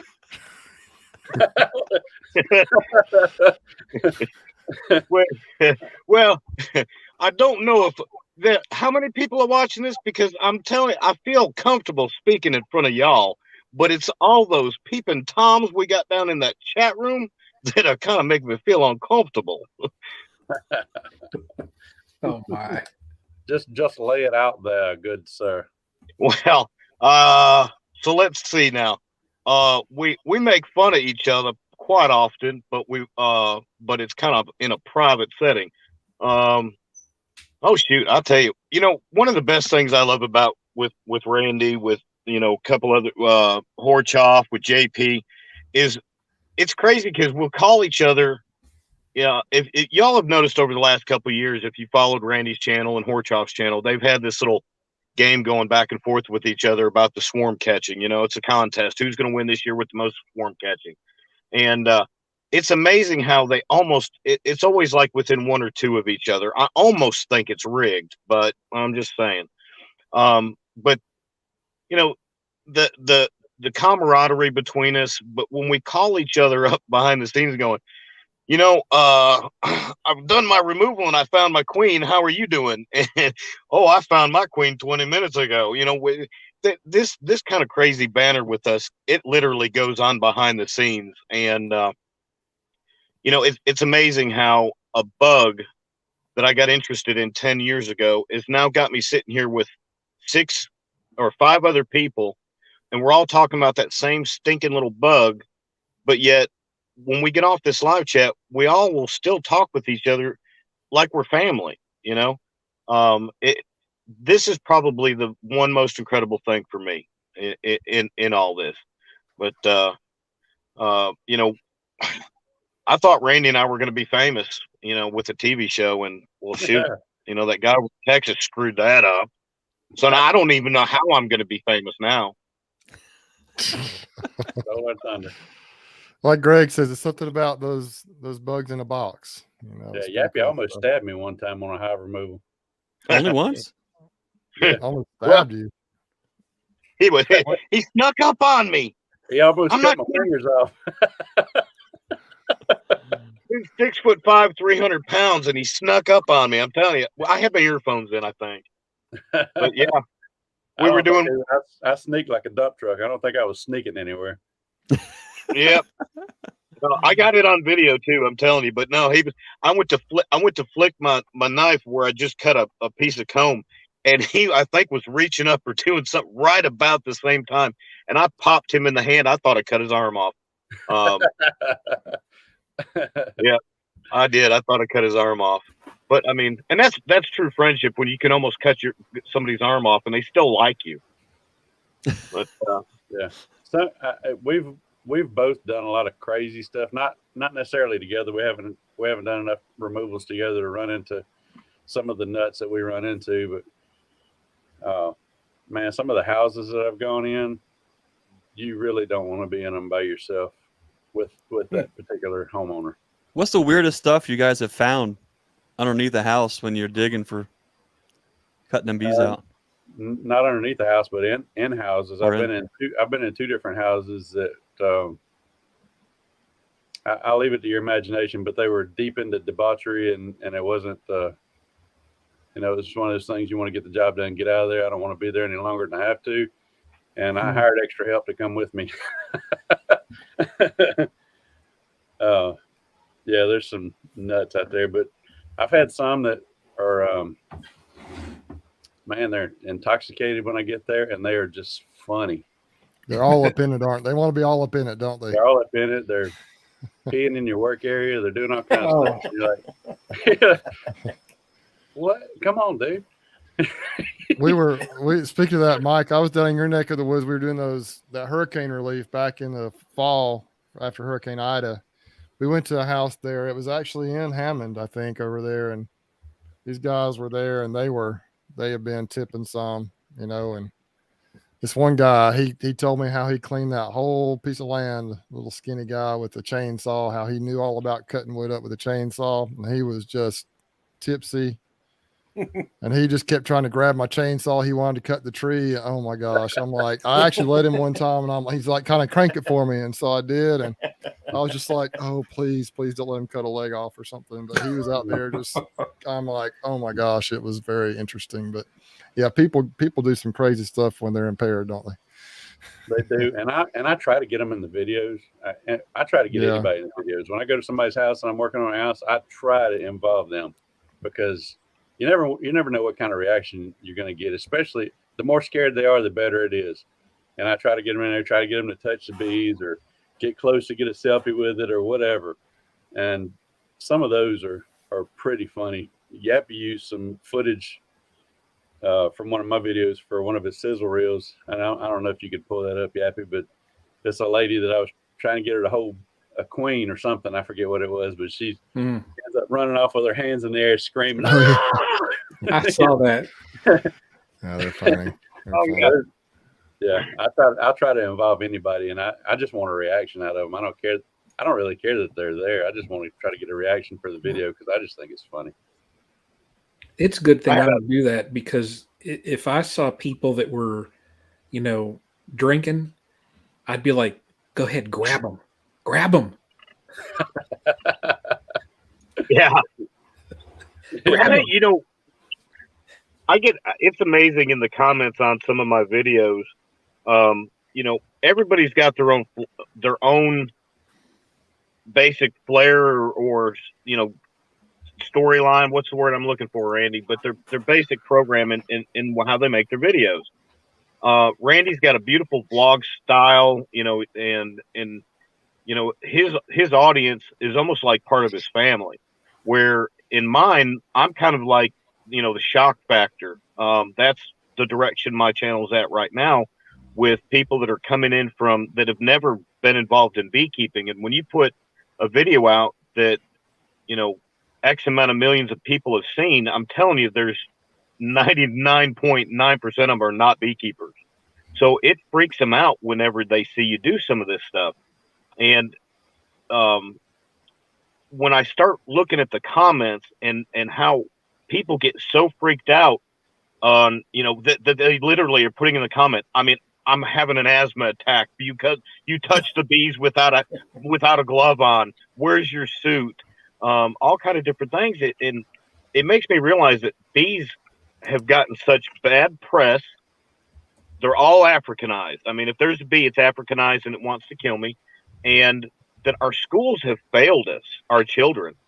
They have literally failed the children because they have no understanding whatsoever, other than a cartoon movie, that there's still a mass quantity of people out there that think the drones do all the work, and all the bees in the hive are actually male except for the queen. And it's to a degree, it's scary. But on my shock factor side, I get a kick out of the comments on my videos. Absolutely. Speaking of that, I love reading the comments. I read all the comments. I don't have time to reply to everybody, but I do read all the comments. And some of my favorite ones are people that are maybe they're binge watching videos and they're getting really into them, and they'll comment that, "Oh my gosh, my cat brushed against my leg and I threw my phone across the room." Something like that. Those are hilarious to me. That's awesome. It is amazing. That's one thing, and I try to mention on my channel. Beekeeping is an adventure. I think we'd all agree. You just never know exactly what's going to happen when you pop that box open. Like I talked about today, I probably should have known what was going to happen when I went out there and got hammered down by. Anyway, that was crazy. But that is something that it is an adventure every single time, especially you guys out there going into situations where it's just totally. I mean, you don't know exactly what you're getting into when you dig into that wall. You never know what you're going to find. Like Randy found, was it a dead squirrel or rat or something on that one? I know. Yeah, we find a giant dead squirrel at least once a year. Or propolised up in there, yeah. Propolised up in there. Chewed out, yeah. How many creepy baby dolls do you guys find a year? Those are about once every 2 years. I got mine in October though. I got mine in October. Yeah, but it was yellow jackets, and I'm telling you what, I still have that thing. I told my family, I said, if I ever make it big, when I die, you've got to auction this thing off. I said it might not, you might not get much, but at least cover your shipping for it. Heebie-jeebies. That was freaky. But yeah, I got that thing. I'm getting to this point now where I'm getting all these weird jobs that I'm trying to save a souvenir from each of them. That one with the yellow jackets in that box, save that. They were like, yeah, please just take it with you. The last video I did, I've got that sign that says caution, bad dog, bad mean dog. There's always some little something that I keep from these jobs just to put on my wall, I guess. I'd like to briefly mention real quick. I appreciate Graybeard and Sylvia. I met Sylvia at the Hive Life conference, her and Matt, and I appreciate that, Sylvia. Just the nicest people in the world. They're from Houston, weren't they? Yeah, Houston, Texas. Just I met nice them people. too. Yeah. Nice folks. So I wanted to just kind of maybe move in a little different direction here, maybe from any of you guys on here. We talked a little bit about this with you, Mike, last week, and I know that Greg and Brian and I talked about this, but you two guys, honestly, Randy and Yappy, you guys are two of the biggest beekeeping YouTube channels out there, and we got a lot of people on here who are trying to build. Some of them, I think Greg mentioned, are just getting started. Some have been doing it for a while and may be frustrated because they're just having a hard time gaining subscribers. We all go through that. I guess the first thing I'd like to do, maybe Yappy, is kind of, if you don't mind. Now, this is one thing that's interesting. We got Castle Grounds on here. I've asked him to kind of share some stats with us. And he's putting some on here. He's working on that for us. But Yappy, about a year ago, was it what 10 months ago, wasn't it, Yappy or so, put a video on that went truly viral. And he and I talked about this I think it was Friday afternoon. I was walking home from work and we talked kind of all the way home. I was driving home and I think he was driving, and we talked about kind of I enjoy the analytics. I don't understand them all. We talked about some things, and sometimes it just seems like things go well. But Yappy, can you talk just a little bit about how that video came to pass, what the experience was, how you captured that video, and then kind of just tell us the story of that video. I know you had a very successful channel before, but it kind of helped skyrocket your channel to new heights, and kind of just tell us the story on that, kind of how that all happened. It sounds like it was almost divine intervention in many ways. Well, see, I've got two versions of this story. Okay. The one that, everybody wants to figure out how to duplicate, I'll give you that one first. I hadn't put out a video in, months. We were coming up in April or March or April, something like that. I think it was March. And, I hadn't had any bee removals. We were just coming out of winter. Spring's about to start. And my distinguished gentleman to the Mississippi right side of me, he ended up, he kind of gave me a thought one time. He said, when you kick your channel back up, you don't put your best video up there because you're restarting. Nobody's going to watch it. And so you save your good stuff for about the third or fourth one. Well, 5 days before that one went, I made that viral video. I'd shot a video with my cell phone, a swarm that came out of one of my hives. And, I just put it up there just to kick the channel back up. 5 days later, I get a phone call, got a huge swarm, and you guys seen the video. It's amazing. Well, I had no cameras with me. I had nothing with me. So I just used my cell phone. Thought my cell phone had stabilization in it. Obviously it didn't, but, I just shot it with the cell phone, and it happened the way it happened. But in this particular regard, I hit record, I hit stop, I uploaded it. I was pretty excited about the whole thing anyway. Big, huge swarm, found a queen, yada, yada. And then I put a title, the first title that came to my brain. If I hadn't caught it on video, you wouldn't have believed me. I didn't realize that was a most commonly used viral or title, and just put it up there, hit send. And, it did everything on its own. I didn't do anything out of the ordinary with it. I have theories that, a lot of live action stuff that people are recording on a cell phone that is just start, stop, no edit, have a good day, upload it. I think the computer can pick up on things that we don't realize. If it can pick up on background music, that, the slightest anything of a copyright song, you're going to get a ding. Well, why can't the computer pick up on the tone of your voice or different things that you're saying, the hype in it? Maybe that had something to do with it. I don't know. But whatever happened, the video, like within just the first couple days, hit 10,000 views, which was something I never had happen. It went crazy. And it was rocking along pretty good, but it really wasn't taking off.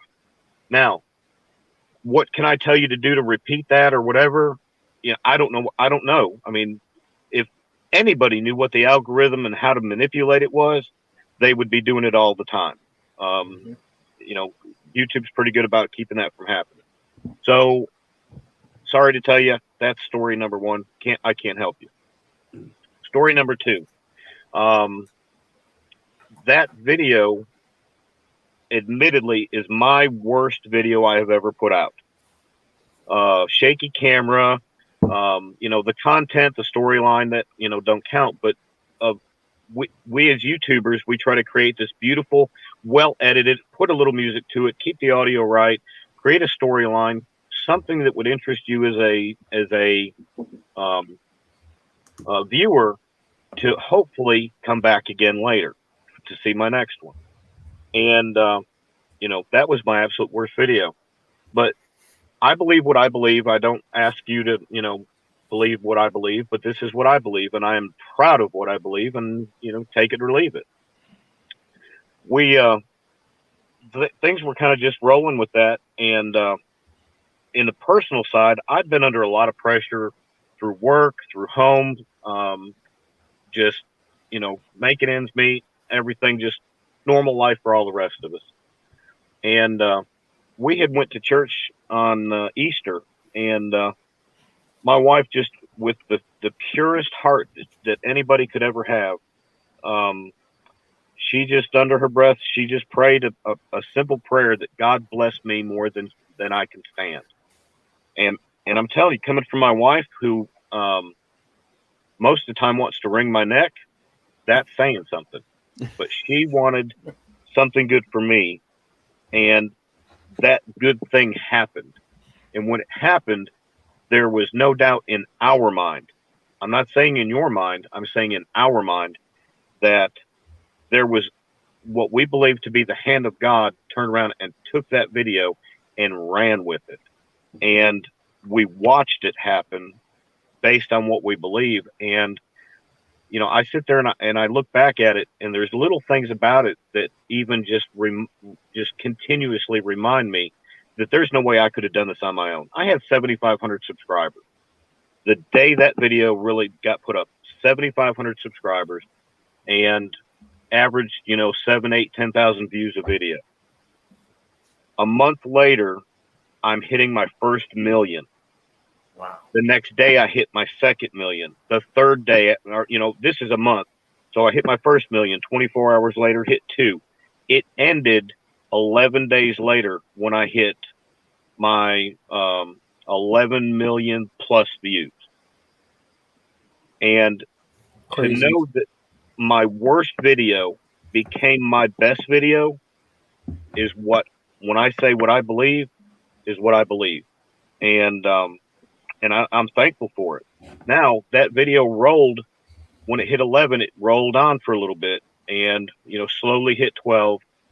12 to 13 was like rolling through mud. And then all of a sudden, we went to the Hive Life conference. I got to shake hands with everybody up here, and except for Greg. Greg, sorry, you just lucked out, baby. Next time, though. Next time. But I did sign his box. The day after the Hive Life conference, all of a sudden it started back up again. And for the last month and a half, it went from 13 million views to it's just about to turn 25. That's crazy. And it's still my worst video. I mean, I put one out 4 days ago, that I think is my best video. Edited the stew out of that thing, and I love it. I absolutely loved it. But anyway, at the end of the day, 25,000 people thought it was worth watching.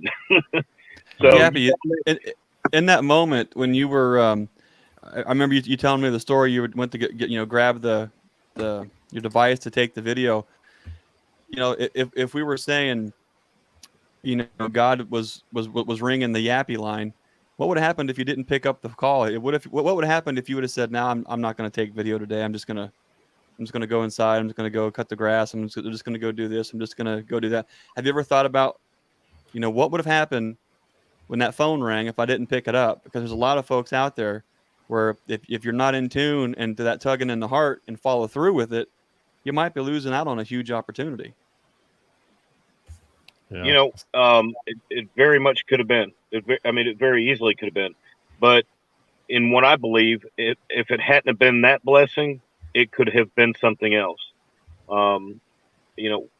Things get put in front of us, and in my belief, God is going to use what He's got to use, and He'll build it, and it will be Him doing it. I mean, that's just the way it works for me. I've always had a very blessed hand on my life since before I was born. A lot of people in my videos, you'll notice, you'll see my hand looks a little bit different. A lot of people, these non-beekeepers, think that my hand is all swollen up from bee stings, which actually it's not. I was born with a birth defect due to medicines that were given to my mom before I was born. I've had the hand of grace on me since before I was born, and throughout my life, I couldn't play piano, never really wanted to. But, you know, my life was always a give back. I've been a fireman for 32 years. I have a connection with nature that a lot of people don't have. And this is just another chapter in my life of how I've received that grace. So to me, there was no option about not answering that phone call. It was an appointed thing for me to happen, because it's a story that somewhere down the line I may walk away from bees, but what is happening for me right now will create a testimony that someday will make a difference in one person's life or 1,000 people's lives. But until that day comes, I don't know what it is. I'm walking the path until I get to the point where I walk through a door and it means something greater than my channel. Awesome. Randy, what words of advice would you have for us or for anyone out there just trying to get their thing rolling? Add to that, for those of us who've had to work because God don't love us as much as he loves Yappy. I'm telling you, my wife prays for you daily, big guy. Okay? Daily. Yeah, she just started. Well, God ain't done blessing me yet, but when he gets tired of you know, listening to me yap, you're next. I tell you, I have watched countless hours of how to grow a YouTube channel, how to shoot your videos, how to do this, how to do that. And I still watch more photography and videography videos than I do anything by far. I'm subscribed to 450 or something YouTube channels, and they're not all active, but there's a lot of them that are. You could do a 3-hour blog every night talking about this for a month and not scratch the surface. It's kind of like beekeeping. It's endless. The first time I really started looking at my edit style was I was watching a channel called Wrangler Star, and I'm sure some of you are familiar with him. Yep. And it was back when he was at like 50 or 60,000 subscribers, and his channel was just taking off. And I was like, what is this guy doing different? So I noticed his cuts in his videos. It was constant angles, change of angles, constant cuts. And I literally sat there. I had a stopwatch timing his cuts, and he never ran over about 7 seconds on a particular view. It would change the view, or there'd be a progression, a cut in that, or maybe a little time lapse or something. And a lot of my stuff was just a camera sitting on a tripod or something, not really moving. And so after I started doing that, and my channel was already starting to grow a little bit, but after I started doing that, I started growing a little faster. And I don't know if that had much of anything to do with it, but and I was getting more comfortable on camera and things like that. The big thing is put out the videos. You may think they're trash, but you don't know who you're helping. You don't know whose lives you're feeding into, who you're affecting. People want to. If you think your videos are horrible, people want you to succeed. They're not out there looking for you to fail. They're not saying, "Oh, well, look at this stupid video. That's the dumbest thing I've ever seen." People, if they like you and they like your channel, they want you to succeed, regardless how you feel or how you feel like you sound on video. We all do stupid stuff, and like I alluded to earlier, some of your worst junk is probably going to be your most popular. And I don't know what that is. I thought maybe I should develop a speech impediment. Maybe my channel would grow faster, because it seems to be the videos where I'm stammering through what I'm trying to say. Those are the ones that take off. But if you don't put out the videos, you're not going to get the views. And if you put out the videos and the content is not any good, you're not going to get the views, because YouTube watches retention time. If people are clicking on your videos and 30 seconds in, they don't like what they see, they're gone. And YouTube notices that. They need you to stay. So your videos have to be, Yappy, what are you doing? Come on, Yappy. Your videos have to be decent. It's got to be good content. It can't be useless, nothing. It's either got to be entertaining or educational, or both. But the better your content, the more people are going to stick, the more people are going to find you. And Also, your thumbnails and your titles need to be intriguing. I won't say clickbaity, although some people call some of my titles clickbait, but I've never used a title that I didn't deliver on. There's a difference in intriguing and clickbait. But if you put out a great video and your thumbnail is not appealing, nobody's going to click on it. Nobody's ever going to know. So you got to work on your thumbnails and your titles. Video quality over quantity.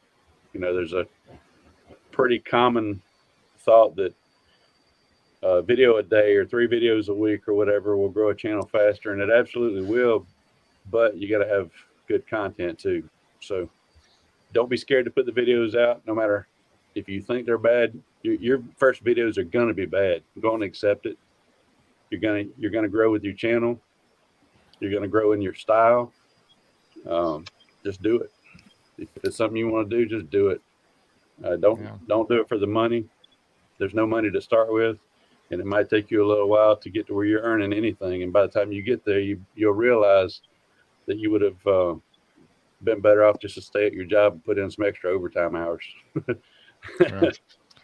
So just do it. That's good advice. It really is. Yappy, tell us how JP's doing. We've had several questions about JP, the bee man. All right. So I tell you what, I get like 50 comments on my videos asking the same thing. JP is awesome. Okay. I make fun of him because JP has found the hobby of welding. JP has put years and years and years out of content.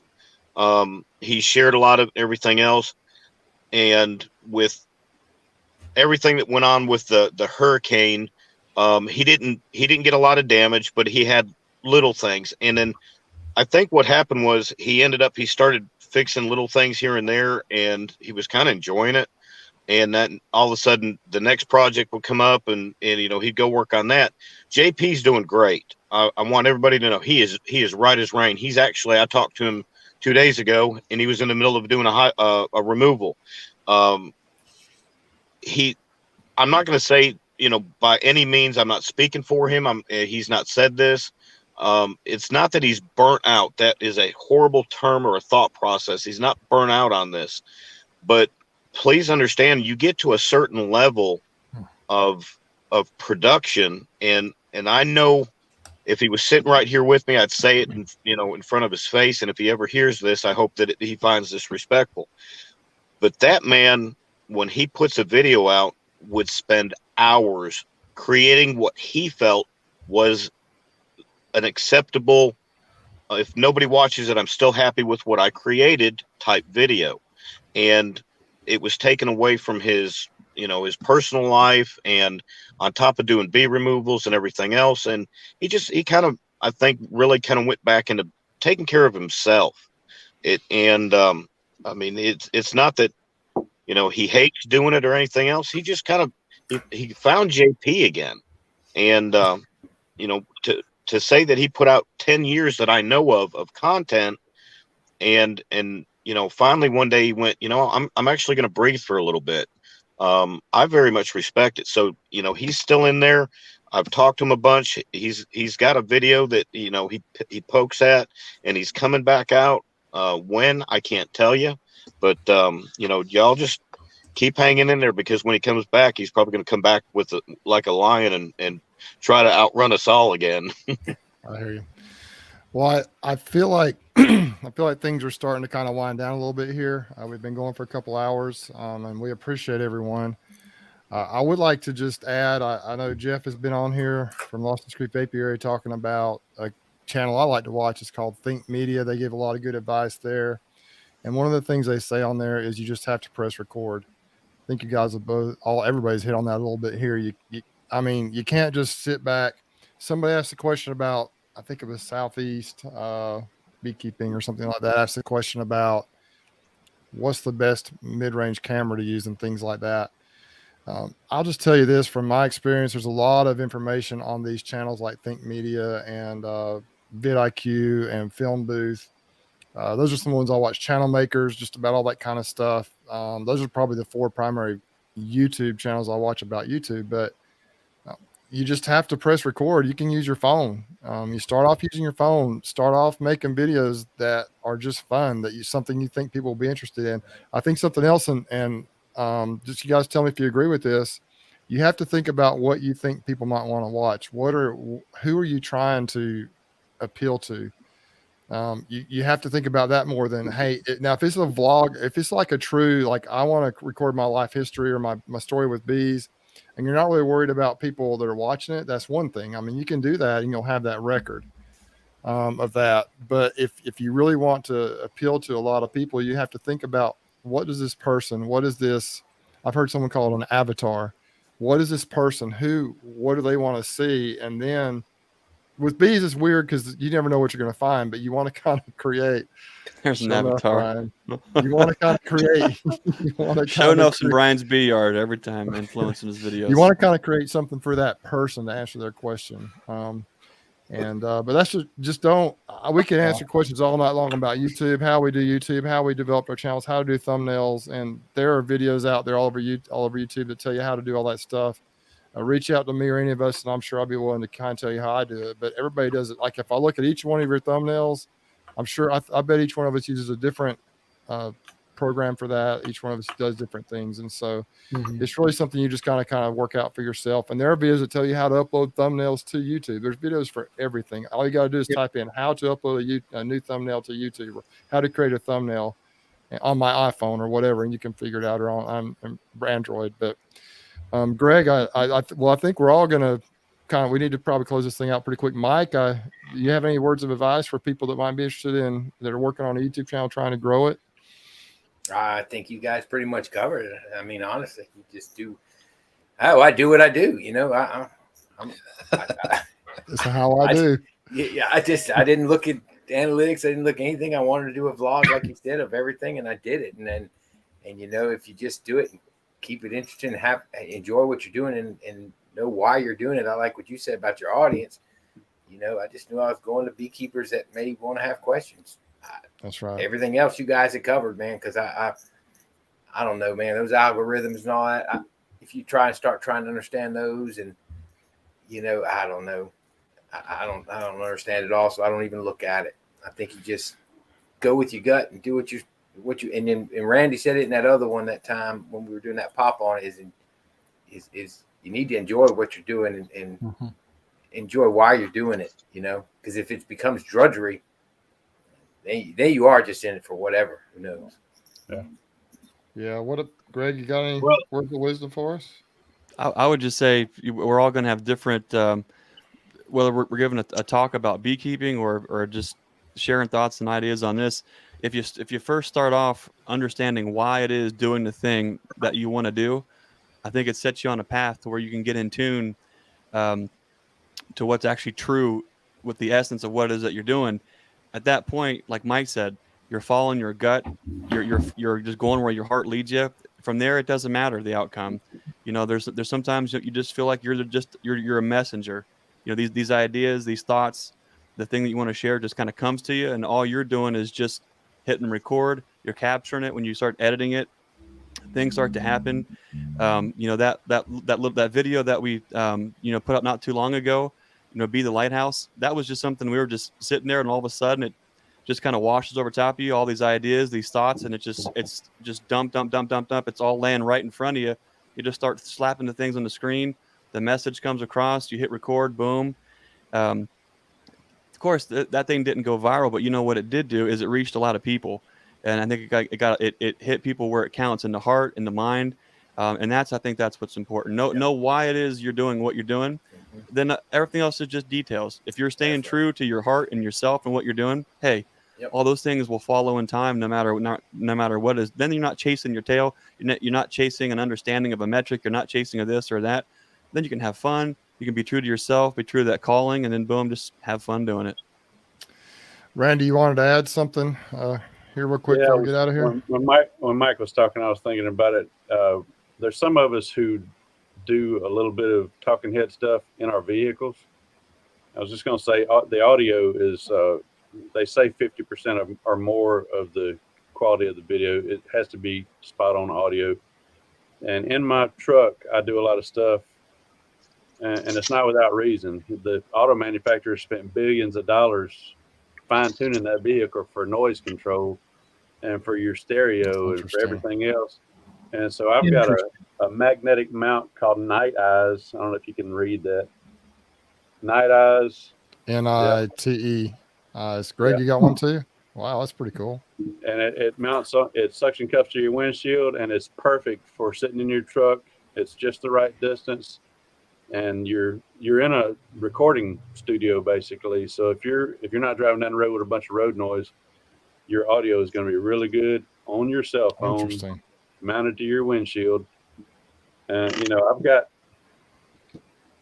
I've got the top end pro level this and that. I've got cameras all over the place, and 95% of everything that I do is on an iPhone 11. So don't think you have to go, because all those channels that you mentioned earlier, I'm subscribed to all those too, and they'll do reviews on cameras, but they get paid to do a review on a camera. That's right. They don't tell you have to use it. They'll tell you, a lot of them tell you got to do it. You can do it with a cell phone. I'll tell you, start with a cell phone, because you don't need to spend I agree. money.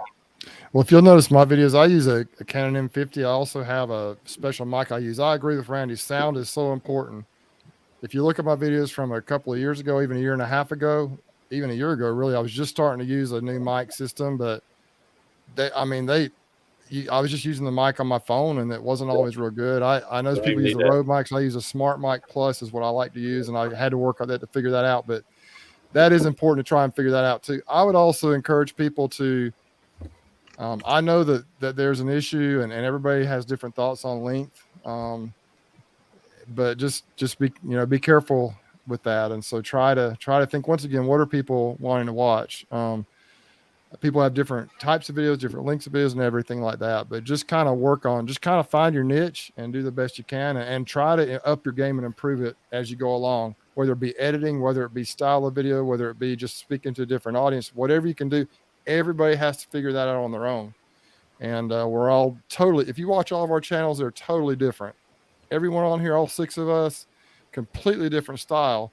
But I think that each one of us has our own room in this niche to progress and to improve. We're gonna close this thing out pretty quick. Brian, haven't heard much from you. What do you got for us? I don't have anything. Come on. Listen, I want to just, before I close this out, I want to just really thank Brian. I'm going to thank him first and foremost, because Brian is the one who, he's the man.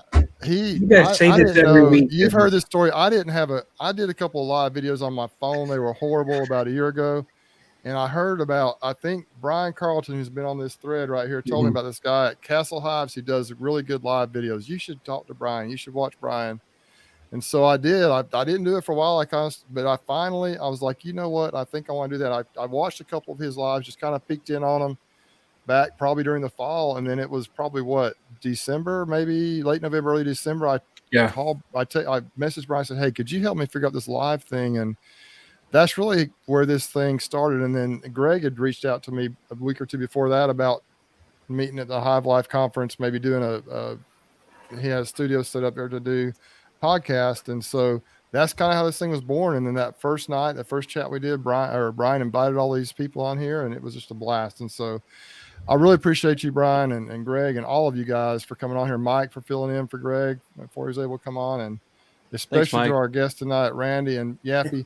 I've got an idea that's cooking in my head here, and we could talk about it later, but I wonder if maybe we could just do a video one time that focuses on maybe creating a YouTube channel, kind of exactly the nuts and bolts of that.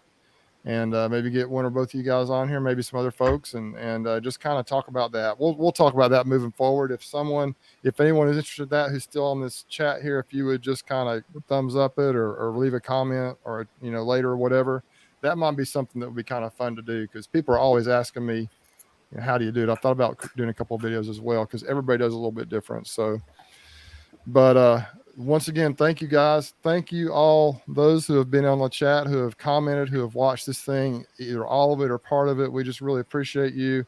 This is truly a family. I like to call it the Hive Life movement. I think that came and started this thing up. We mentioned it earlier. It is a movement, and it is all about sharing and growing together as a community. I think Be the Lighthouse, hashtag Be the Lighthouse, that Greg talks about, is a great that's a great theme, because we each have the opportunity to do that in our own way, whether it's in beekeeping or whatever it is in the world. Just try to do all you can to be the lighthouse and be a positive influence on the world. Definitely. All right, guys. Anything else? Thanks Last for having second, we're us. about to close this thing out. Thanks for having us on. Yes, sir. I appreciate it. I'm glad you both came on together. It's been a blast. We've had some really I'm valuable so information. happy. I was so happy to influence y'all people that watch your videos that I tell you, sir, they might need to go get a Yappy vaccination after this. Oh boy. Oh boy. Oh man. We would like to say thank you and good night. Good night. Thanks, Mike, for coming on. Thanks, everybody. And as always, take care, be safe, and we'll catch you on the next one.